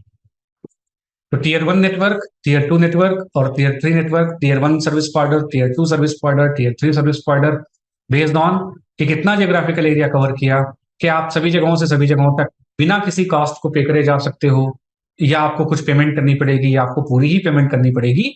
बेस्ड ऑन दैट आपके नेटवर्क यहाँ पे कैटेगराइज किए जाते हैं। ये जो यहाँ पे आपको पीओपी करके लिखा है, पीओपी का मतलब है point of presence. Point of presence basically इसका मतलब क्या है कि ये आपकी इस प्रोवाइडर के नेटवर्क की एक डिवाइस है जो दूसरी डिवाइस से कनेक्टिविटी प्रोवाइड करने का काम करती है। It is a point of presence. और ये IXP लिखा हुआ है, इंटरनेट एक्सचेंज पॉइंट, जहां पे आपके मल्टीपल सर्विस प्रोवाइडर्स आपस में पेयरिंग करके इंटरनेट सर्विसेज को, डेटा वगैरह को एक्सचेंज करने का काम करते हैं। तो this is the architecture of the internet. This is how the internet architecture actually. और ये सारी आपको जो केबल दिखती हैं, अंडरग्राउंड केबल होंगी, अंडर द वाटर केबल होंगी, आपको ऐसे सैटेलाइट कम्युनिकेशन होगा, कुछ भी हो सकता है, मीडिया कुछ भी हो सकती है। टीयर 1 जो बहुत बड़ा नेटवर्क है, अब इन तीनों में से कुछ भी हम कंट्रोल नहीं कर सकते, ना हमारे पास टीयर 1 का कंट्रोल है, ना हमारे पास टीयर 2 का कंट्रोल है, और ना हमारे पास टीयर 3 नेटवर्क्स का कंट्रोल है। और आप देख सकते हो अगर आपको देखना है तो, जस्ट इन केस अगर आपको देखना है तो आप इस वेबसाइट को विजिट कर सकते हो। आप इस वेबसाइट को विजिट कर सकते हो। यहाँ पे ये वेबसाइट आपकी है, वेबसाइट का नाम है सबमरीन केबल मैप। वेबसाइट का मतलब ये सबमरीन केबल मैप, जब आप सर्च करोगे, यहाँ पे जब आप क्लिक करोगे तो ये आपको एक वर्ल्ड का एक आपको मैप दिखाएगा, ठीक है। ये आपको यहाँ पे एक पूरा वर्ल्ड का आपको एक पूरा यहाँ पे आपको एक मैप देखने को मिलेगा, ठीक है। ये जो आपको वायर्स देखने को मिल रही हैं, these are the actual wires जो आपके अलग अलग जियोग्राफिकल में डिवाइसेस को आपस में इंटरकनेक्ट करने का काम करते हैं। तो ये जो आपको यहाँ पे वायर्स देखने को मिलती हैं, जैसे इंडिया में अगर हम बात करें तो अंदर ही अंदर कनेक्टिविटी तो जैसे भी है वैसे है, बट जब हम बात करते हैं कि इंडिया बाहर की कंट्रीज के साथ कैसे कनेक्टेड है, तो यहाँ पे अगर आप देखोगे तो पांच ही ना, 1 2 3 4 5 टोटल क्या है इंडिया में लैंडिंग पॉइंट्स हैं। 5 टोटल हमारे पास इंडिया में मेन जगह है जहां से आपका India rest of the world से कनेक्टेड है। अंदर भी है, सैटेलाइट भी है, वो सब बात की बात है। बट अगर हम बात करें तो ये है हमारा एक ऑब्वियसली मुंबई, ठीक है। मुंबई में आपके जो है डिफरेंट लोकेशन से आपकी जो वायर्स आके मुंबई में आके कनेक्ट करती हैं। तो उसके बाद आपके पास हो जाएगा ये कोची, उसके बाद आपके पास हो जाएगा यहाँ पे त्रिवेंद्रम, उसके बाद टूटीकोरिन, ठीक है, जहां से आपके श्रीलंका की तरफ आपकी एक वायर जाती है। ठीक है, उसके बाद आपका यहाँ पे आ जाएगा चेन्नई। ये 5 मेन जगह हैं जहां से आपका India rest of the world के साथ पूरा कनेक्टेड है। ये सारी की सारी आपको यहाँ पे जो केबल्स देखने को मिलती हैं, ये fibre optical cable. Fibre optical cable का काम होता है बहुत बड़े डिस्टेंस में कम्युनिकेशन करवाना, बहुत हाई स्पीड से कम्युनिकेशन करवाना। और किसी पे भी क्लिक करो, आप किसी भी लिंक पे क्लिक करो, किसी पे भी क्लिक कर दो, जैसे मैंने यहाँ पे क्लिक कर दिया, इस पे क्लिक करोगे तो आपको दिखाएगा कि ये वायर एक्चुअली कहाँ कहाँ से कनेक्ट होती है और किसने डाली है वायर। इसके ओनर्स कौन है? भारती एयरटेल, ठीक है, यूएई में कोई है, ठीक है, ऑरेंज, फिर then Pakistan telecommunication, Saudi telecom, Tata communication, ये लोग इसके ओनर हैं। मतलब इन्होंने अपनी केबल्स, मतलब इन्होंने अपनी कनेक्टिविटी प्रोवाइड करने के लिए केबल डलवाई। ठीक है, कहाँ कहाँ लैंडिंग मार्क है? इजिप्ट, उसके बाद फ्रांस, उसके बाद इंडिया, इटली, उसके बाद पाकिस्तान, सऊदी अरेबिया, यूएई, मतलब इन सभी जगहों पे आपका लैंडिंग पॉइंट। लैंडिंग पॉइंट का मतलब है कहाँ कहाँ ये केबल आपकी कनेक्शन प्रोवाइड करती है। लगभग 12,000 किलोमीटर की आपकी ये वायर है। अब 12,000 किलोमीटर की जो वायर है ये आपकी अंडर वाटर ही होगी, तो under water, under the ocean आपकी ये वायर इंस्टॉल की गई होगी। तो मेंटेनेंस भी तो इसका काफी टफ होगा। तो भारतीय एयरटेल वाले पैसा देते होंगे, टाटा वाले पैसा देते होंगे, ऑरेंज वाले पैसा देते होंगे मेंटेनेंस का। अब इनके पास पैसा कहाँ से आएगा?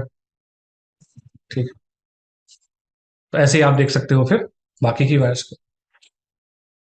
ये मतलब आपकी एक, अगर हम बात करें, एक एक मैप जो आपको दिखाता है कि आपकी जो वर्ल्ड है ये किस तरीके से आपके फाइबर ऑप्टिकल केबल को यूज करते हुए कनेक्ट किया गया। अब ये 20,000 किलोमीटर की आपकी टेबल है, जो केबल है जो आपकी 2005 में आपकी इंस्टॉल की गई थी। उसके बाद इसके ओनर्स, ठीक है। ऐसे ही अगर आप देखोगे, जैसे फॉर एग्जांपल यहाँ पे जो ये वाली जो वायर है, ठीक है, ये बीएसएनएल ने आपकी जो केबल है वो आपकी यहाँ से त्रिवेंद्रम से आपके श्रीलंका की तरफ डाल रखी है। ठीक है, तो 2 ही लोग इसके ओनर है। 325 किलोमीटर की आपकी डिस्टेंस है। इसके अलावा, मतलब ये तो है ही, इसके अलावा अगर हम विद इन द कंट्री बात करें तो विद इन द कंट्री आपको मिल जाएंगी अंडरग्राउंड केबल्स। अंडरग्राउंड जैसे आपने देखा होगा फाइबर डालते हैं तो ये गूगल फाइबर या आपके जियो, ये लोग अपने फाइबर वगैरह इंस्टॉल करते हैं, तो अंडरग्राउंड इंस्टॉल करते हैं, बड़े बड़े लोहे के या बड़े बड़े पाइप्स में इंस्टॉल करते हैं, ताकि जब उस पर प्रेशर पड़े तो केबल टूट ना जाए। फाइबर ऑप्टिकल केबल आपकी बहुत सेंसिटिव होती है, जरा सी डैमेज हुई, वो ग्लास की केबल होती है, तो जरा सा डैमेज हुआ तो खत्म ही है वो केबल। ठीक है, उसका मेंटेनेंस करना काफी काफी टफ है, बट फायदा क्या है? बहुत लॉन्ग डिस्टेंस कम्युनिकेशन कराती है। तो अगर आप अंडर दी ओशन केबल डालोगे तो फिर तो और दिक्कत है कि ओशन के अंदर तो बहुत सारी चीजें, कोई शार्क वार्क ने केबल काट दी तो फिर कनेक्टिविटी ब्रेक हो जाएगी। और ऐसा हुआ है, एक जगह था यहाँ पे, आई गेस जापान में या कहीं पे कुछ था, वहां पे कुछ ऐसा हुआ था कि केवल मतलब 2 वायर आ रही थी और एक वायर पे क्या हुआ था, इशू आ गया था, तो सारा का सारा ट्रैफिक दूसरे वायर पे शिफ्ट हो गया।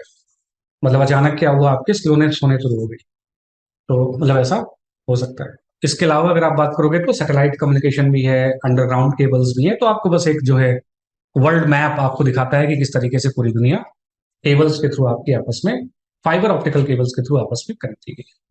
और आपको देखना है कि इंस्टॉलेशन कैसे होता है, तो आप वो भी देख सकते हो। ये जो आपका अंडर अंडर द वाटर जो आपकी इंस्टॉलेशन है आपका, वो कैसे होता है, मैं आपको वो भी एक वीडियो दिखा देता हूँ जल्दी से। बाकी आप इसको खुद भी एक्सप्लोर कर सकते हो एक बार। ठीक है, तो जैसे फॉर एग्जांपल अगर आप नोटिस करोगे तो जो अंडर वाटर जो आपकी केबल्स इंस्टॉल होती हैं, उनको इंस्टॉल करने के लिए जो भी कंपनी रिस्पॉन्सिबल है उनको कॉन्ट्रैक्ट दिया जाता है। मतलब और वो कंपनी क्या करती है, अंदर अंडर द वाटर आपकी जो केबल है वो इंस्टॉल करती है। बड़े बड़े लोहे के पाइप्स में केबल इंस्टॉल की जाती है, ताकि कोई अगर मतलब शार्क, क्योंकि वाटर का प्रेशर भी बहुत ज्यादा होगा, तो उसकी वजह से केबल डैमेज ना हो जाए या कोई आपका केबल को डैमेज ना कर दे, तो उसके लिए आपका ये, फॉर एग्जाम्पल, ये रिपेयरिंग कैसे की जाती है वो सारा मतलब अंडर वाटर ही। ठीक है, सारी मतलब जो इंस्टॉलेशन वगैरह का जो काम है वो सारा अंडर वाटर ही किया जाता है। ठीक है, तो इन्होंने बता रखा है, एक अप्रोच बता रखा है कि किस तरीके से आपका ये किस तरीके से काम करती है। ठीक है, कैसे वायर आपकी ये कैसे आपकी वायर डिप्लॉय की जाती है। ठीक है, इस तरीके से आपका वो, अभी पहले क्योंकि वाटर के अंदर भी तो आपके, मतलब ओशन के अंदर भी तो आपके तरह तरह की चीजें होंगी, तो ये पहले ऑब्जर्व करते हैं कि कहाँ से केबल बिछानी चाहिए, कहाँ से नहीं। पता लगा किसी पॉइंटेड पॉइंट पे आके वो केबल फंस गई, तो फिर वो डैमेज हो सकती है। तो पहले वो पूरा एनालाइज करते हैं कि केबल कहाँ से बिछानी चाहिए, कहाँ से नहीं, एंड देन उसके बाद वो केबल को फिर डिप्लॉय करना, मतलब सप्लाई को करना शुरू कर देते हैं। तो ऐसी आपको बहुत सारी वीडियोस दिख जाएंगी, ऐसे आपको बहुत सारी वीडियोस दिख जाएंगी जहां पे आपको ये दिखाया जाता है कि किस तरीके से आपकी जो केबल इंस्टॉलेशन का काम है वो परफॉर्म किया जाता है। तो there are dedicated companies, there are dedicated organisations जो आपके ये काम परफॉर्म करती है। ठीक है, जैसे ये आपका जो ये मतलब एक इनका इंस्टॉलेशन का इन्होंने एक वीडियो डाल रखा है कि इस तरीके से आपके अंडर द वाटर आपका जो अंडर द ओशन बेसिकली आपका केबल इंस्टॉलेशन का काम किया जाता है। तो थोड़ा आप एक आधी वीडियोस आप देख लेना अगर आपको ऐसा देखना हो तो। बट कहीं डैमेज हो गई तो कुछ मेंटेनेंस वगैरह करना है तो उसका भी काम ये under the ocean he perform करते हैं। ठीक है, तो ऐसी बहुत सारी वीडियोस आपको देखने को मिल जाएंगी। ठीक है, आप किस तरीके से आप जो है आप देख लोगे इसको एक बार। अंडर वाटर अगर आप केबल सर्च करोगे तो आपको यहाँ पे variety of cables, variety of आपको जो है वीडियोस देखने को मिल जाएंगे।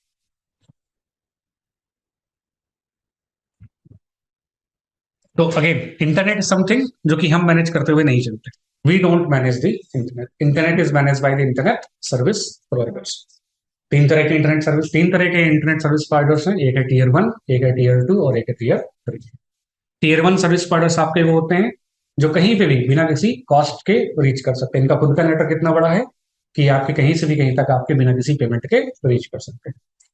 वो आपके दूसरे टीयर 1 नेटवर्क से कनेक्ट करेंगे अपने आप को and they can reach to anywhere in the world they want to.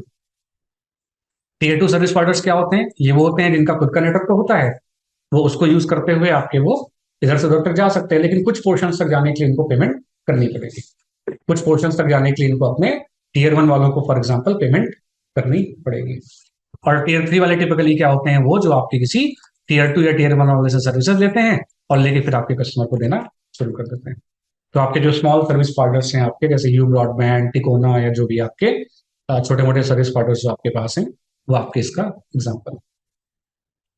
मतलब ये आईएसपी का बिजनेस काफी मतलब वैसा है, अगर आप खुद के एक सर्विस प्रोवाइडर खोलना चाहते हो तो कुछ बहुत बड़ा काम नहीं, आपको एक रूम चाहिए बस।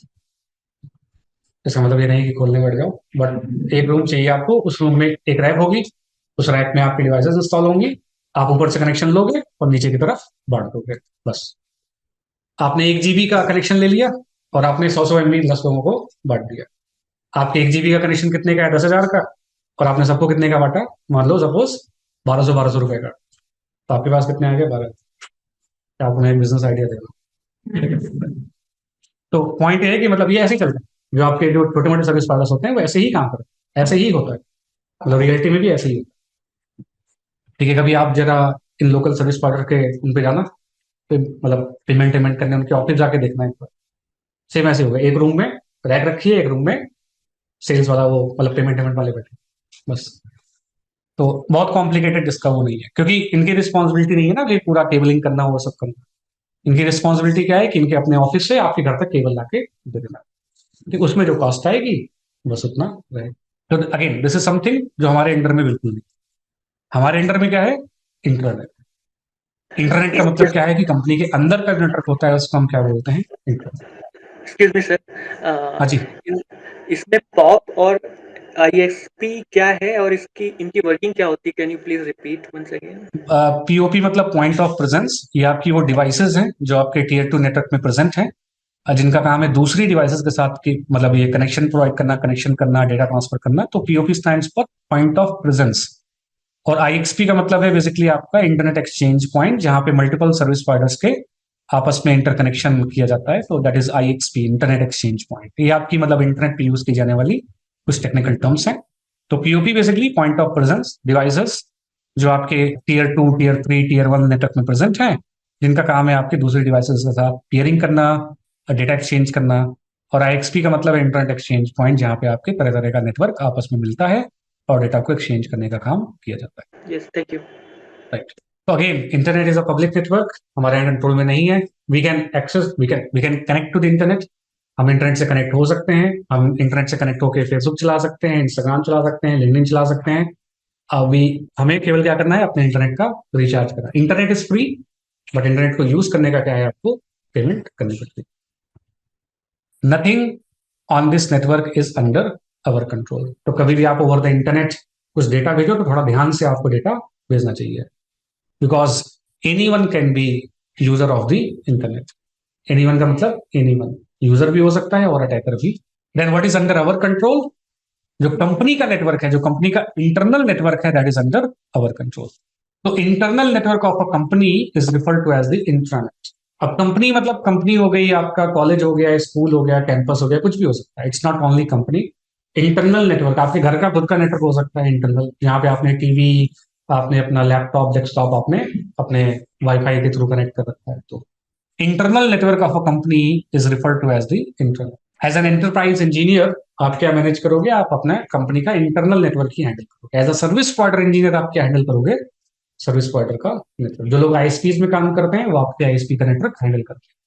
जो लोग कंपनीज में काम करते हैं वो आपकी कंपनी का नेटवर्क हैंडल करते हैं। कंपनी वालों की रिस्पॉन्सिबिलिटी नहीं है कि इंटरनेट सर्विसेज मैनेज की जाए, और इंटरनेट सर्विस प्रोवाइडर की रिस्पॉन्सिबिलिटी नहीं है कि आपकी कंपनी के अंदर क्या चल रहा है। ठीक है, एक क्या होता है, पॉइंट होता है जिसके आगे पीछे आईएसपी की रिस्पॉन्सिबिलिटी खत्म हो जाती है। ठीक है, वो पॉइंट कहाँ है? जहाँ पे आपका जो है, जहाँ पे आपकी वो जो केबल आके क्या होती है, टर्मिनेट होती है। जहाँ पे आपके इंटरनेट सर्विस प्रोवाइडर की जो केबल आके टर्मिनेट होती है, वही क्या है, आपका आईएसपी का लास्ट पॉइंट। अंदर आपका टीवी पे इंटरनेट नहीं चल रहा, उसकी प्रॉब्लम नहीं।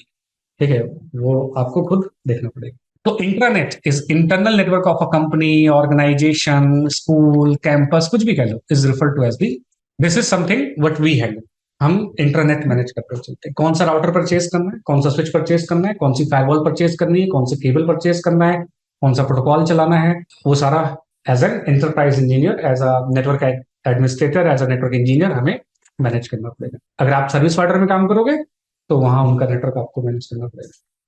फिर कल को आप डेटा सेंटर में काम करोगे तो आपको उनका नेटवर्क मैनेज करना पड़ेगा।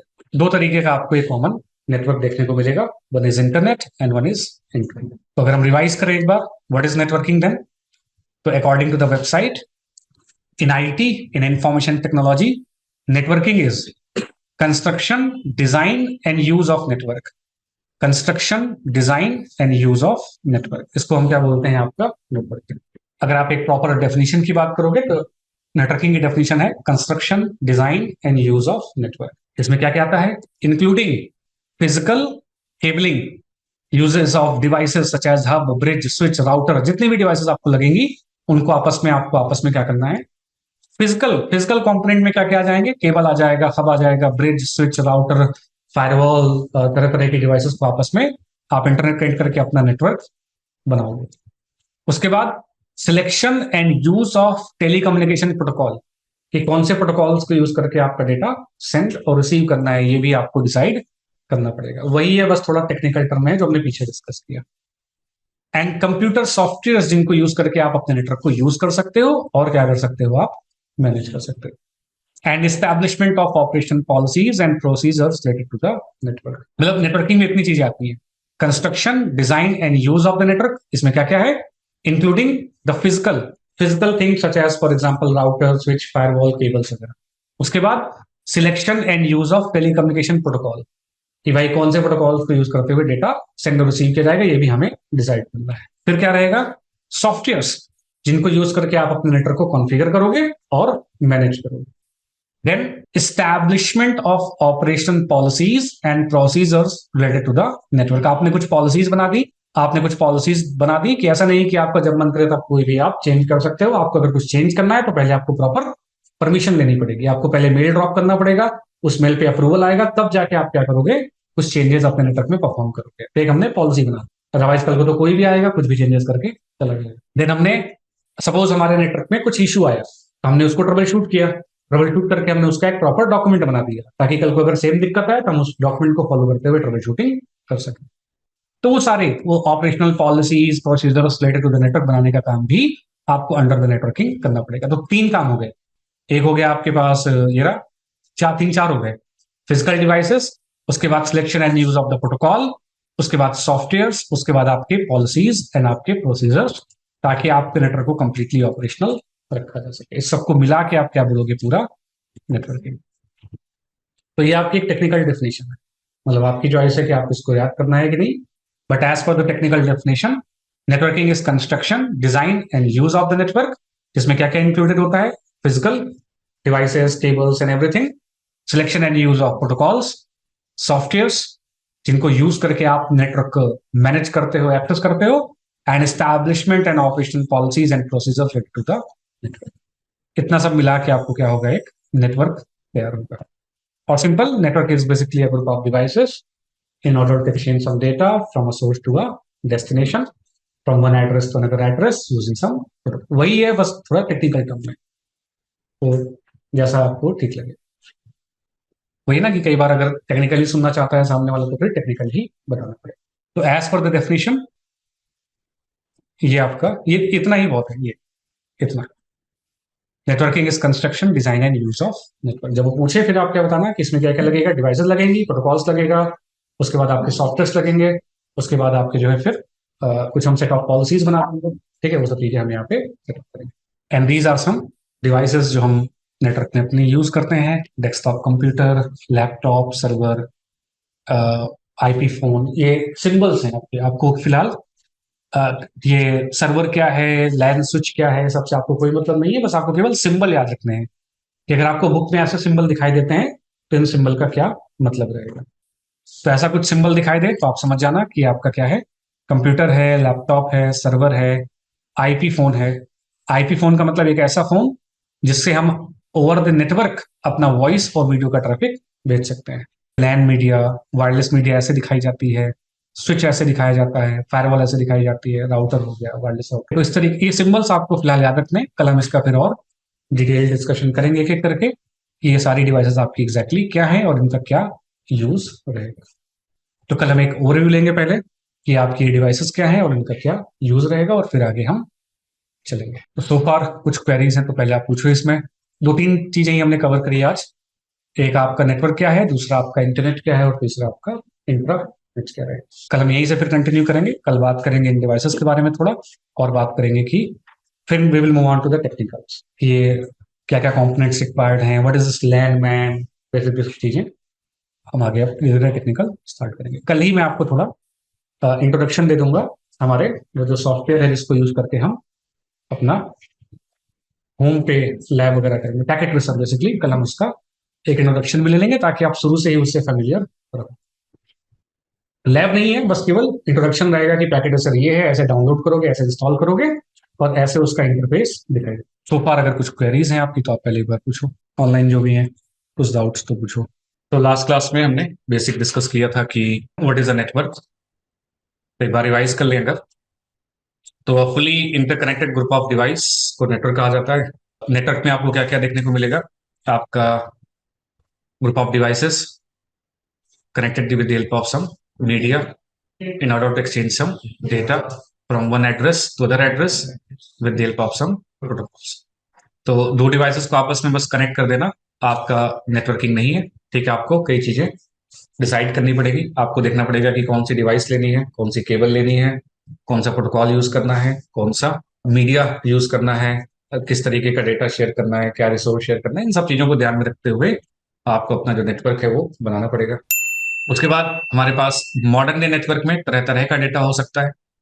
मॉडर्न डे नेटवर्क में आपके वॉइस और वीडियो का ट्रैफिक भी हम ओवर द नेटवर्क आपका सेंड और रिसीव कर सकते हैं। जैसे अगर आप बात करो नॉर्मली, अगर हम बात करें तो जैसे व्हाट्सएप कॉल होती है, ऑडियो कॉल होती है, वीडियो कॉल होती है, वो आपकी ओवर द नेटवर्क ही आपके सेंड और रिसीव। आप बेसिकली क्या करते हो, आप अपना इंटरनेट ऑन करते हो, इंटरनेट ऑन करके आप अपने प्रोवाइडर से कनेक्ट हो जाते हो, और फिर आप ओवर द नेटवर्क अपना ऑडियो का ट्रैफिक या अपना जो वीडियो का ट्रैफिक है वो आप सेंड और रिसीव कर सकते हो।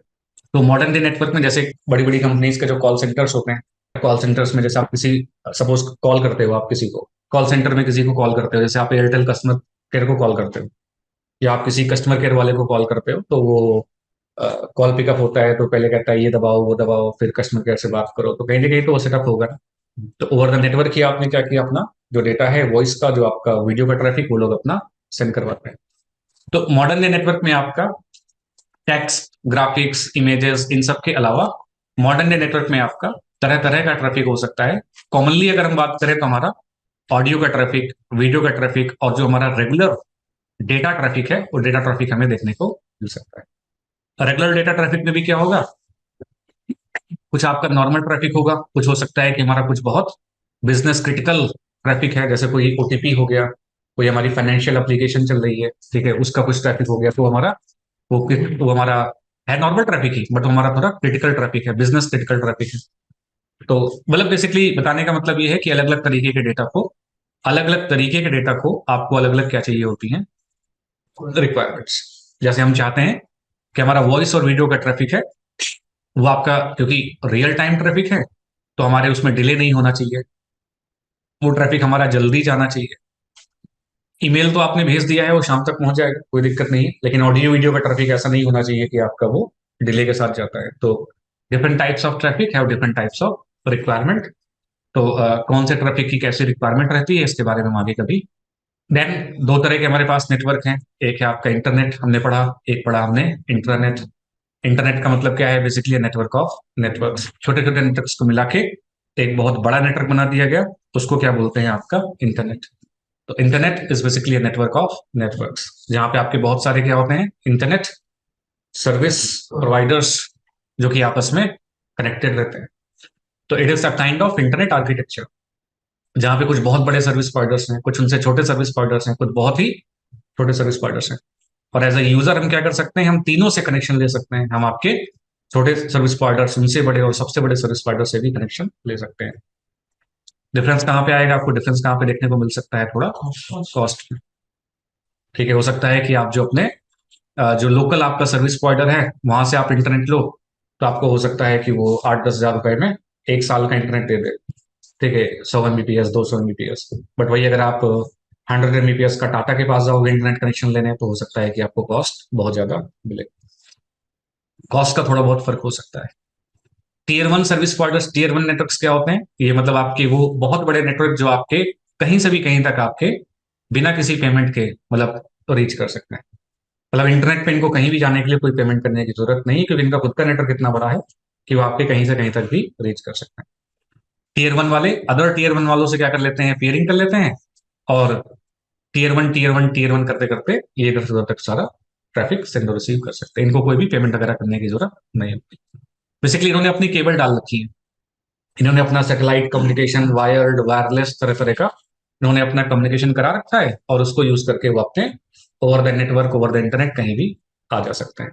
ठीक है, उसके बाद आपका टीयर टू वाले क्या होते हैं, टीयर टू वालों का भी अपना खुद का नेटवर्क होता है, इनसे छोटा होता है थोड़ा network, but tier two network भी आपके क्या होते हैं, टीयर टू सर्विस प्रोवाइडर्स आपके वो होते हैं जिनका अपना खुद का एक नेटवर्क होगा।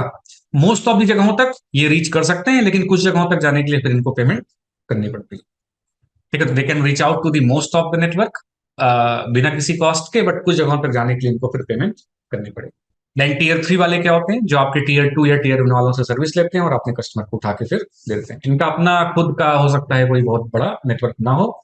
ठीक है, वो केवल अपने ऑफिस से लेके आपके घर तक एक केबल डाल देंगे, फिर वो आपके इंटरनेट सर्विस आपको प्रोवाइड। तो इन सभी का एक बड़ा सा ग्रुप मिला के क्या कहा जाता है आपका internet. Internet is basically a network of small small network, अलग अलग जियोग्राफिकल एरियाज में छोटे छोटे नेटवर्क हैं, उनको मिला के एक बहुत बड़ा नेटवर्क बन गया, उसी को कहा जाता है आपका इंटरनेट।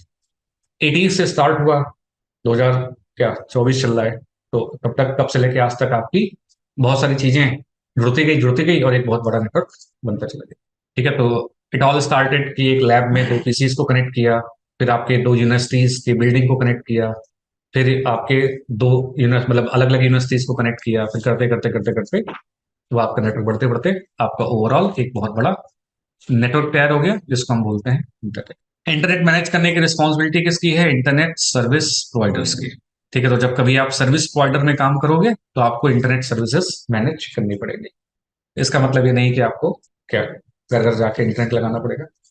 इसका मतलब ये है कि आप जब किसी एयरटेल पे काम करोगे तो आपके कस्टमर की रिक्वायरमेंट आएगी आपके पास, उन कस्टमर के रिक्वायरमेंट के हिसाब से आपको चीजें चेंज करनी है।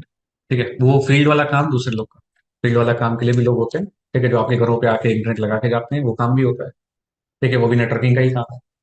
ठीक है, तो वो उसके लिए अलग टीम होती है, L1 जो एकदम बेसिक वाले रहते हैं, फिर L2 फिर L3 फिर आपके चलता रहता है। हमें ये सब मैनेज करना नहीं, हमें क्या मैनेज करना है, हमें अपने कंपनी का नेटवर्क मैनेज करना है, उसको हम क्या बोलते हैं आपका इंटरनेट। इंटरनेट क्या है, कंपनी का internal network. Internal network of a company is referred to as the internet. Internal network of a company is what we refer to as the internet. Company के अंदर अगर आपको नेटवर्क बनाने को कहा जाएगा तो आपको देखना पड़ेगा कि आपको क्या राउटर लेना है, क्या स्विच लेना है, क्या फायरवॉल लेना है, क्या आपको जो है केबल लगानी है, क्या करना है, कैसे कनेक्शन करना है, क्या प्रोटोकॉल चलाना है, सब आपको देखना पड़ेगा। तो internal network of a company जो कि आप हैंडल करोगे, ठीक है, that is what we refer to as the internet. Internet is not under our control, it is under the control of service provider, and intranet is under our control. ठीक है, मतलब company का internal जो network है ये हमारे control में, outside the network हमारे कंट्रोल में। ये क्या है, पब्लिक, और ये क्या है, हमारा खुद का प्राइवेट नेटवर्क। तो पब्लिक नेटवर्क और प्राइवेट नेटवर्क भी आपको पता होना चाहिए। Public network such as internet, जिससे कोई भी कनेक्ट हो सकता है। ठीक है, प्राइवेट नेटवर्क मतलब कि आपके कंपनी का इंटरनल नेटवर्क, जिससे कोई भी कनेक्ट नहीं हो सकता है, जिससे वही कनेक्ट हो सकता है जो उस कंपनी का पार्ट। तो that is refer to as the, जैसा हमने डिस्कस कर रखा है ऑलरेडी, बस हम रिवाइज कर रहे हैं थोड़ा थोड़ा। ठीक है, तो what is networking? Networking is construction, design and use of network. तो आपको नेटवर्क कंस्ट्रक्ट करना है, डिजाइन करना है, और देन उसको यूज करना शुरू कर देना है। इसमें क्या क्या आएगा? इसमें आएंगी आपकी physical devices, router, switch, firewall, wireless devices, cables, media, सब चीजें।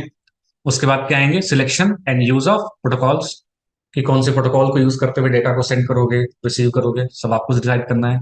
सॉफ्टवेयर्स, जिनको यूज करके आप अपने नेटवर्क को मैनेज करोगे। नेटवर्क डाउन हो गया है, कैसे पता लगेगा नेटवर्क डाउन हो गया? नेटवर्क आपका डाउन हो गया तो आपको कैसे पता लगेगा कि नेटवर्क डाउन हो गया?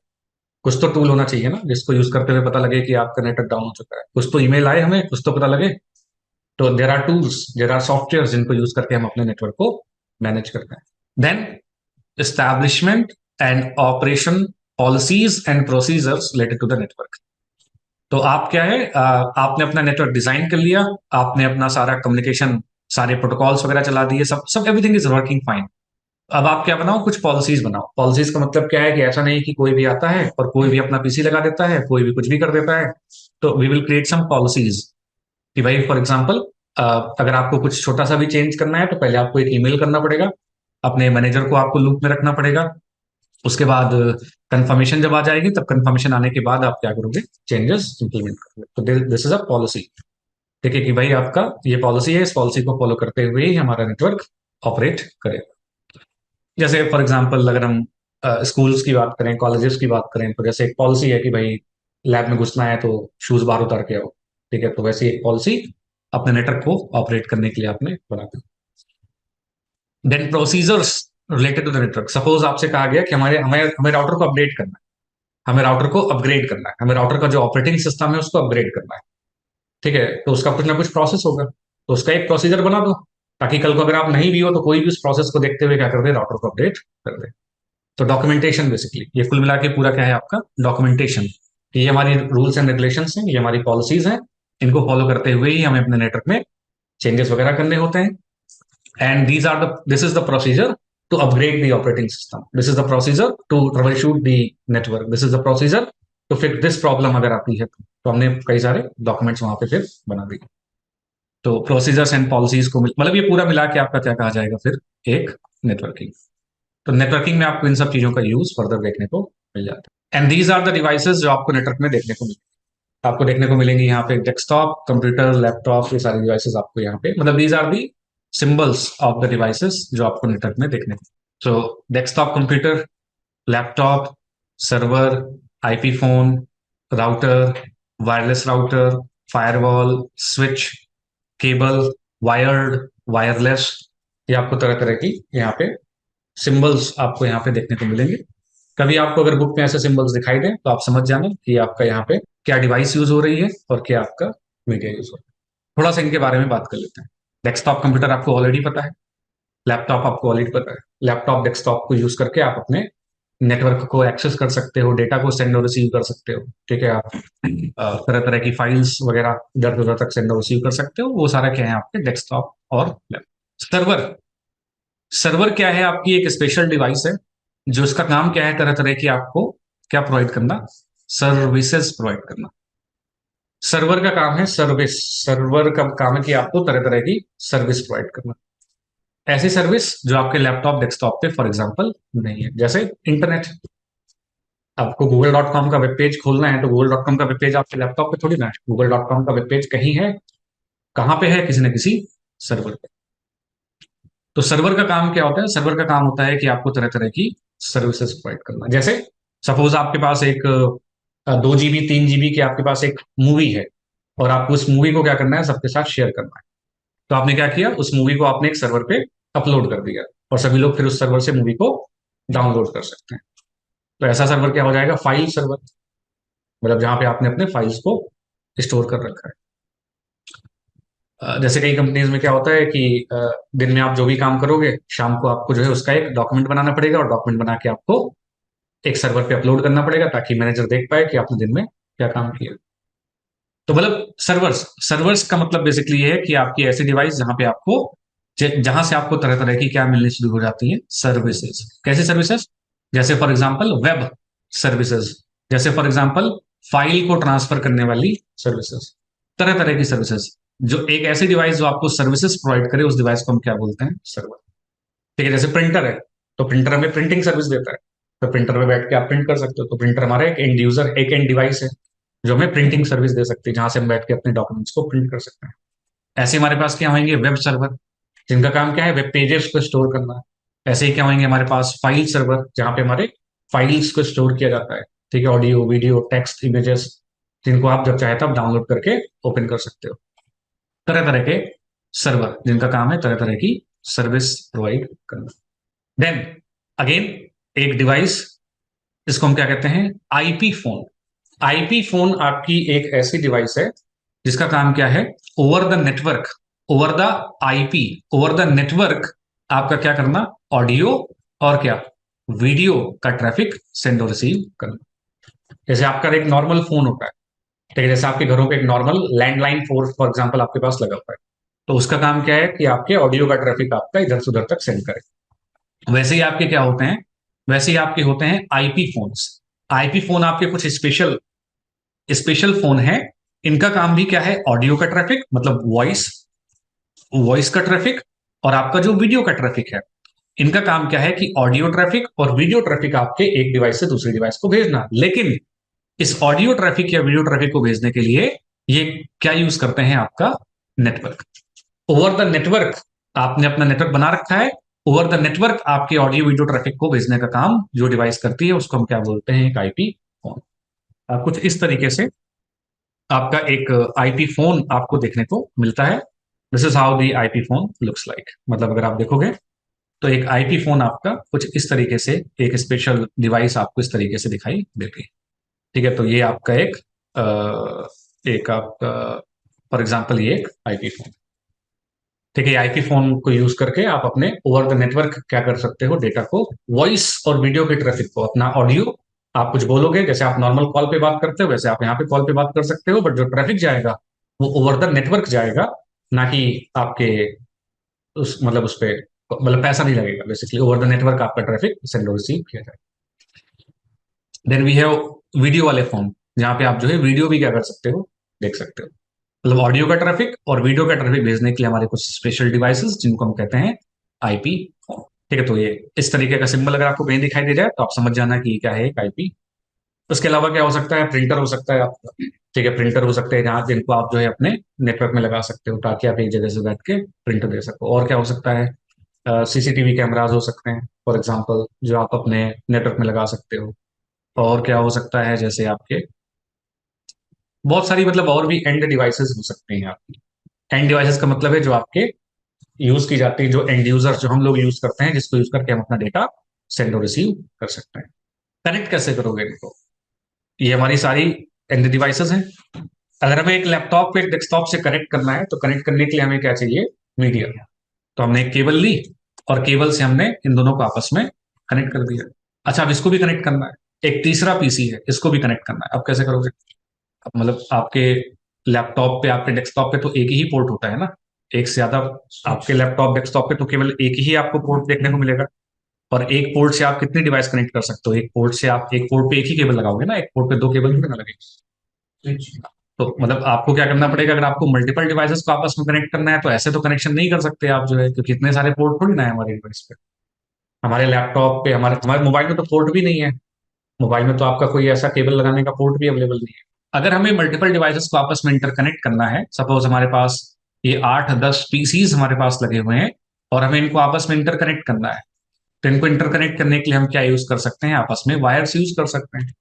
बस दिक्कत ये है कि हमारे पीसी पे इतने सारे पोर्ट अवेलेबल नहीं है कि हम हर एक पीसी के साथ कनेक्शन परफॉर्म करें। तो अगर हमें मल्टीपल डिवाइसेस को आपस में इंटरकनेक्ट करना है, तो हमें बीच में क्या लगानी पड़ती है? कोई ना कोई नेटवर्क डिवाइस लगानी पड़ती है। हमें एक ऐसी डिवाइस लगानी पड़ेगी जिसका काम क्या है, दो या दो से ज्यादा डिवाइसेस को आपस में इंटरकनेक्ट करना। ठीक है। अब वो कुछ भी हो सकता है, वो स्विच हो, फायरवॉल हो, राउटर, हमें उससे मतलब नहीं है। हमें मतलब क्या है कि अगर हमें दो या दो से ज्यादा डिवाइसेस को आपस में इंटरकनेक्ट करना है, दो या दो से ज्यादा एंड डिवाइसेस को आपस में इंटरकनेक्ट करना है, तो बीच में हमें कोई ना कोई, क्योंकि इट इज नॉट पॉसिबल कि हम इनको सबको आपस में कैसे कनेक्ट करें, ऐसे कनेक्ट करें, इतने पोर्ट हमारे पास अवेलेबल नहीं है। तो ऐसी डिवाइस खरीद लो जिसमें इतने पोर्ट होते हैं, आप परचेज कर लो। मतलब अगर आपको इन मल्टीपल डिवाइसेस को आपस में इंटरकनेक्ट करना है, तो इंटरकनेक्ट करने के लिए आपको बीच में एक ऐसी डिवाइस लगानी पड़ेगी जिसको यूज करके आप इन सबको आपस में कनेक्ट कर सकते हो। इसको हम क्या बोलते हैं, एक नेटवर्क डिवाइस। अब ये कुछ भी हो सकता है, ये आपका राउटर भी हो सकता है, स्विच भी हो सकता है, हमें नहीं पता क्या है। ठीक है, राउटर भी हो सकता है, स्विच भी हो सकता है, फायरवॉल भी हो सकती है, कुछ भी हो सकता है। It is just a network device जिसको यूज करके हम मल्टीपल डिवाइसेस को आपस में इंटरकनेक्ट कर सकते हैं। क्यों करेंगे? क्योंकि इट इज नॉट पॉसिबल कि हम हर एक डिवाइस से हर एक डिवाइस को सीधा सीधा क्या करें, कनेक्ट करें। क्यों पॉसिबल नहीं है? क्योंकि इतने पोर्ट हमारे पास अवेलेबल। तो ये जो आपको यहाँ साइड में आपको डिवाइसेस देखने को मिलती हैं, ये सारी की सारी डिवाइसेस क्या है, आपकी नेटवर्क डिवाइस। सच एज क्या है, आपका स्विच। सच एज क्या है, आपका राउटर, वाईफाई वाले router, wireless routers, and network security device जिसको हम क्या बोल देते हैं, एक firewall। तो these are all the network devices जो आप अपने नेटवर्क को बनाते वक्त लगाओगे। अब क्या स्विच लगाएं इनको कनेक्ट करने के लिए, या राउटर लगाएं इनको कनेक्ट करने के लिए, ये कैसे पता लगेगा? या फायरवॉल से कनेक्ट कर दें। हमारे पास स्विच भी है, हमारे पास फायरवॉल भी है, हमारे पास राउटर भी है, वायरलेस राउटर भी है। इन सभी पीसीस को, इन सभी डिवाइसेस को कनेक्ट करने के लिए क्या हम एक स्विच की हेल्प लें, या क्या हम एक राउटर की हेल्प लें, या क्या हम अपने वायरलेस राउटर से कनेक्ट करें, या क्या हम अपने फायरवॉल से कनेक्ट करें, कैसे कनेक्शन करें, क्या यूज करते हुए हम इनको आपस में, सभी को आपस में कनेक्ट करें? क्या राउटर सही चॉइस होगा? क्या स्विच सही चॉइस होगा? क्या फायरवॉल सही चॉइस होगी? फायरवॉल हमें सिक्योरिटी देगा, ठीक है, राउटर स्विच हमें सिक्योरिटी नहीं देंगे। तो सबके अपने अपने क्या है, सबके अपने अपने क्या है, डिफरेंट फंक्शन। राउटर अलग तरीके से काम करता है, स्विच अलग तरीके से काम करता है, फायरवॉल अलग तरीके से काम करती है। तो अब आपको डिसाइड करना है कि भाई आपको स्विच से कनेक्ट करना है या किससे कनेक्ट करना है, आपको फायरवॉल से। तो बेस्ड ऑन दैट आप या तो स्विच खरीदोगे या तो क्या खरीदोगे, फायरवॉल। और फिर अपने डिवाइसेस को स्विच से कनेक्ट कर दोगे या किससे कनेक्ट कर दोगे, फॉर एग्जाम्पल फायरवॉल से। तो हमें मतलब नहीं है कि क्या क्या परचेज करना है। पॉइंट ये है कि अगर आपको मल्टीपल डिवाइसेस को आपस में इंटरकनेक्ट करना है, तो आपको कोई ना कोई नेटवर्क डिवाइस आपको बीच में लगानी पड़ेगी, तब जाके आप इन सभी डिवाइसेस को आपस में इंटरकनेक्ट कनेक्ट करने के लिए, इनको आपस में कनेक्ट करने के लिए आप क्या यूज करोगे, वायर्ड मीडिया, या क्या यूज करोगे, वायरलेस मीडिया। तो ये भी वायर्ड मीडिया का एग्जाम्पल है, ये भी वायर्ड वायर्ड मीडिया का सिंबल है। और इस तरीके का सिंबल अगर आपको कहीं दिखाई दे तो आप समझ जाना कि ये वायरलेस, या कहीं ऐसे दिखाई दे, ऐसे ऐसे दिखाई दे तो समझ जाना कि ये सिंबल है आपके वायरलेस डिवाइस का। और ऐसा कुछ दिखाई दे अगर आपको, तो समझ जाना कि ये क्या है, आपका क्लाउड। क्लाउड का मतलब क्या होता है, एक आगे पढ़ेंगे। वैसे क्लाउड का मतलब होता है समवन एल्सेस कंप्यूटर। मतलब क्लाउड, क्लाउड का मतलब क्या है, क्लाउड का लिटरल मतलब यही है कि ये समवन एल्स, किसी दूसरे का कंप्यूटर है। मतलब वी कैन स्टोर डेटा, हम उस पर डेटा स्टोर कर सकते हैं, बट वो मेरा कंप्यूटर नहीं है, किसी दूसरे का कंप्यूटर। तो अगर इस तरीके का सिंबल, आगे पढ़ेंगे, जब इस तरीके का सिंबल दिखाई दे तो आप समझ जाना कि आपका वो एक क्लाउड का सिंबल। तो these are commonly use network devices, these are commonly use devices जो आपको नेटवर्क में, नेटवर्क बनाते वक्त आपको यहाँ पे देखने को मिलेंगे। इनको हम टिपिकली क्या बोलते हैं, इनको हम टिपिकली बोलते हैं अपनी एंड डिवाइसेस। इनको हम टिपिकली क्या बोलते हैं, अपनी नेटवर्क डिवाइसेस। वैसे तो ये भी नेटवर्क डिवाइसेस ही हैं, बट इनको हम एंड यूजर कहते हैं, एंड डिवाइसेस कहते हैं, और ये आपकी नेटवर्क डिवाइसेस। और आपस में कनेक्ट करने के लिए हम इनको क्या यूज करेंगे, फिर तरह तरह की मीडिया।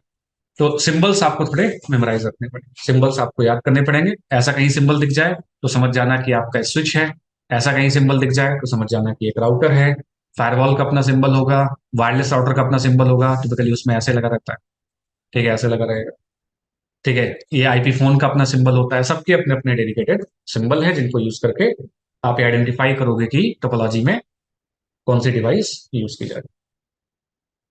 अब डिटेल में हम एक एक करके राउटर के बारे में, स्विच के बारे में, फायरवॉल के बारे में पूरे कंटेंट में कवर करते रहेंगे। तो फॉर कुछ डाउट है इसमें तो पूछो पहले। यहाँ तक हमने लास्ट क्लास में कवर कर लिया था।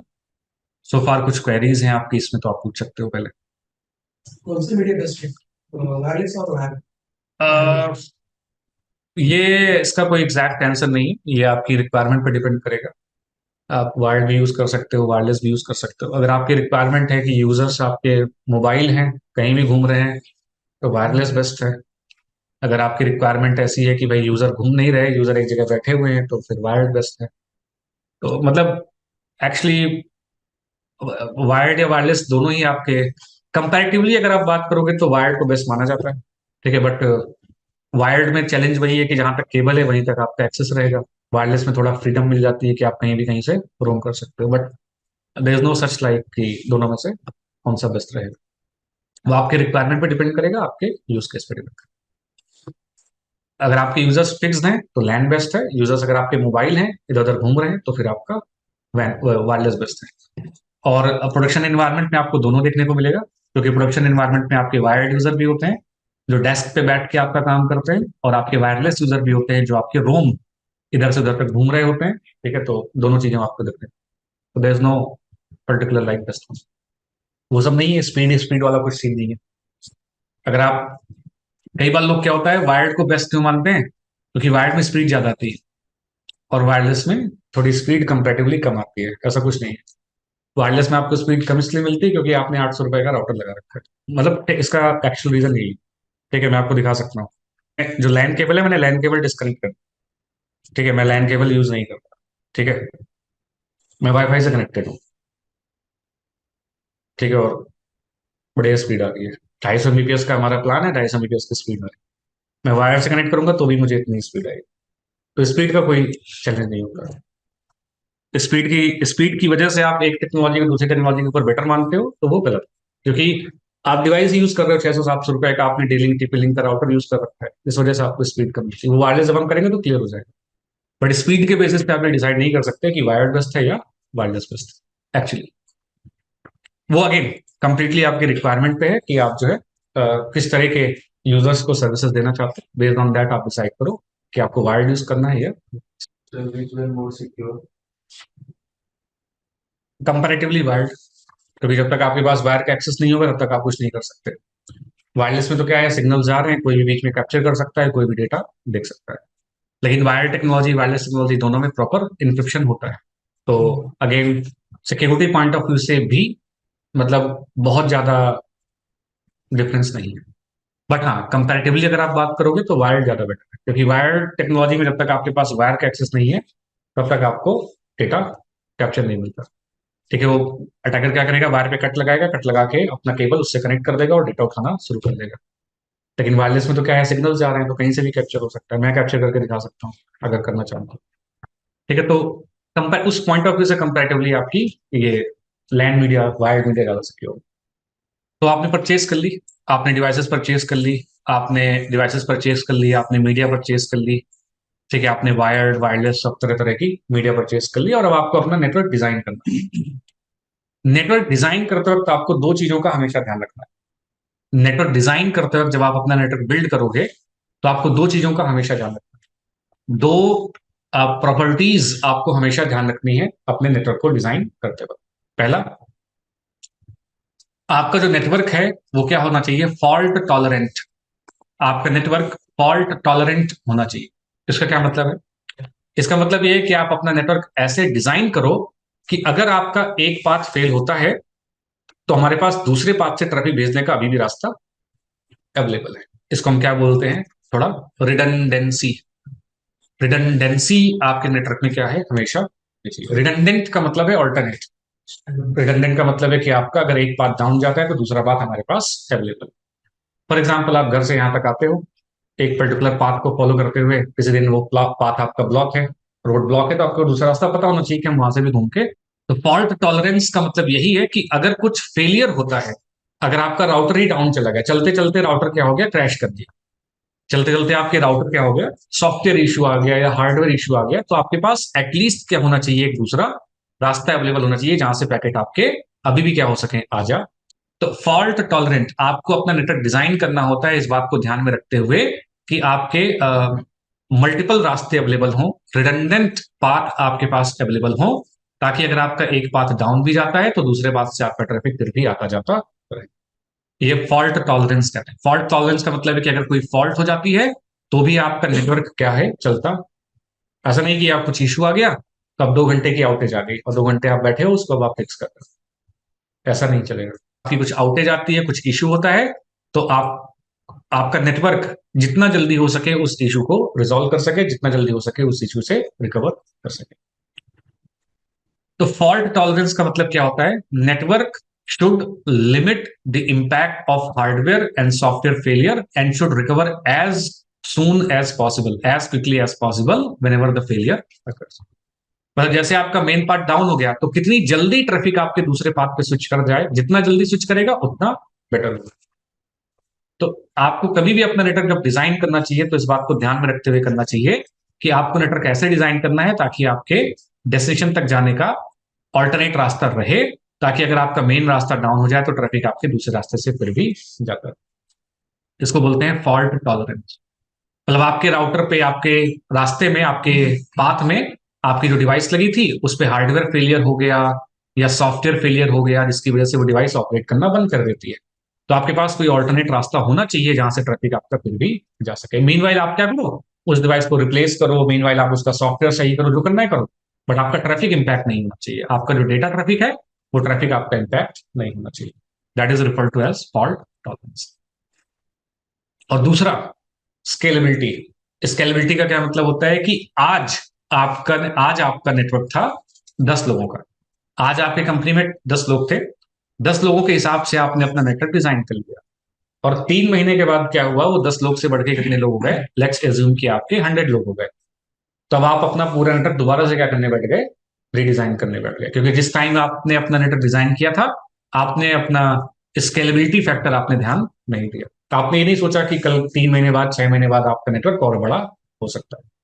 आपको रिक्वायरमेंट आई 10 लोगों की, आपने 10 लोगों के हिसाब से अपना नेटवर्क डिजाइन करके दे दिया, ठीक है, और 3 महीने में ही क्या हो गया, ग्रोथ इतनी हुई कि आपके 10 से बढ़ के कितने हो गए? आपके 100।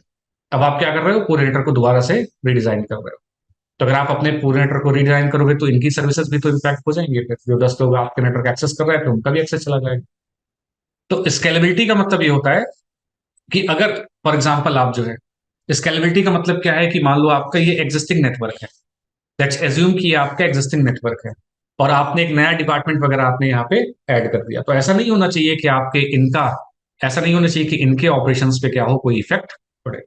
जस्ट बिकॉज कि आप एक आधे नए डिपार्टमेंट, एक आधा नया राउटर ऐड कर रहे हो, मतलब आपने अपना नेटवर्क एक्सपेंड कर दिया, स्केल कर दिया, बढ़ा दिया थोड़ा आपने अपना नेटवर्क, तो ऐसा नहीं होना चाहिए कि जो आपका एग्जिस्टिंग नेटवर्क है उस पर कुछ इफेक्ट पड़े। ऐसा नहीं होना चाहिए कि आपके एग्जिस्टिंग नेटवर्क पे कुछ इश्यूज आए। तो स्केलेबिलिटी का मतलब होता है कि आपका network, it should be able to expand quickly to support new users and applications without impacting the services to the existing user. Just because कि आपने 2-4 नए डिपार्टमेंट ऐड कर दिए, इसका मतलब ये नहीं कि आपके जो पुराने डिपार्टमेंट थे उनकी सर्विसेज बंद हो गई। ऐसा नहीं होना चाहिए। जब आप अपना नेटवर्क डिजाइन करो तो इस बात को ध्यान में रखते हुए डिजाइन करो कि कल को हो सकता है कि 5, 6, 10, 15, 20 यूजर्स आपके और आ जाएं, तो उनको हम अकॉर्डिंगली एकोमोडेट कर सकें, उनको हम अकॉर्डिंगली हैंडल कर सकें। तो थोड़ा बहुत आपको स्केलेबिलिटी फैक्टर भी ध्यान में रखते हुए चलना चाहिए। इस बात को आपको ध्यान में रखते हुए नेटवर्क डिजाइन करना चाहिए कि आज आपका नेटवर्क छोटा है और अगले 3-6 महीने में हो सकता है कि नेटवर्क थोड़ा बहुत बढ़ जाए, तो अकॉर्डिंगली आपको अपना डिवाइसेस परचेज करो।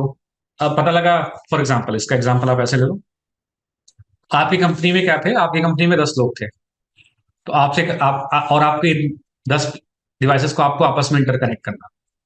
तो आपके मैनेजर ने आपसे पूछा कि कौन सा स्विच खरीदे, तो आपने कहा कि 10 यूजर्स हैं, एक काम करो, ये जो हमारा 16 पोर्ट का एक स्विच आता है वो खरीदो। तो आपने 16 पोर्ट का स्विच परचेज करके लगा दिया, आपने इन सभी को आपस में इंटरकनेक्ट कर दिया, और 3 महीने के बाद क्या हुआ, वो 10 लोग से बढ़ के कितने हो गए? आपके 20 हो गए। तो अब दूसरा स्विच खरीदोगे, मतलब खरीदना तो पड़ेगा ही ना, क्योंकि आपने जो स्विच परचेज किया था उसमें तो 16 ही पोर्ट है, 16 पोर्ट्स ही है, उसमें से केवल 10 लोग, 16 लोग कनेक्ट कर पाएंगे ज्यादा, बाकी के 4 लोग को एक्सेस नहीं मिलेगा। तो ध्यान रखना चाहिए था ना। तो जिस टाइम पे आप नेटवर्क डिजाइन कर रहे थे, जिस टाइम पे आप खरीद रहे थे, आपको ध्यान रखना चाहिए था। 48 पोर्ट का खरीद लेते स्विच, 24 पोर्ट का स्विच क्या कर लेते, आप परचेज कर लेते, या किसका परचेज कर लेते? 48 पोर्ट का। कॉस्ट में थोड़ा बहुत फर्क होता, लेकिन एटलीस्ट कल को अगर हमारे पास 20, 30, 40 लोग आ जाते तो कम से कम हम उनको एक्सेस तो दे पाते।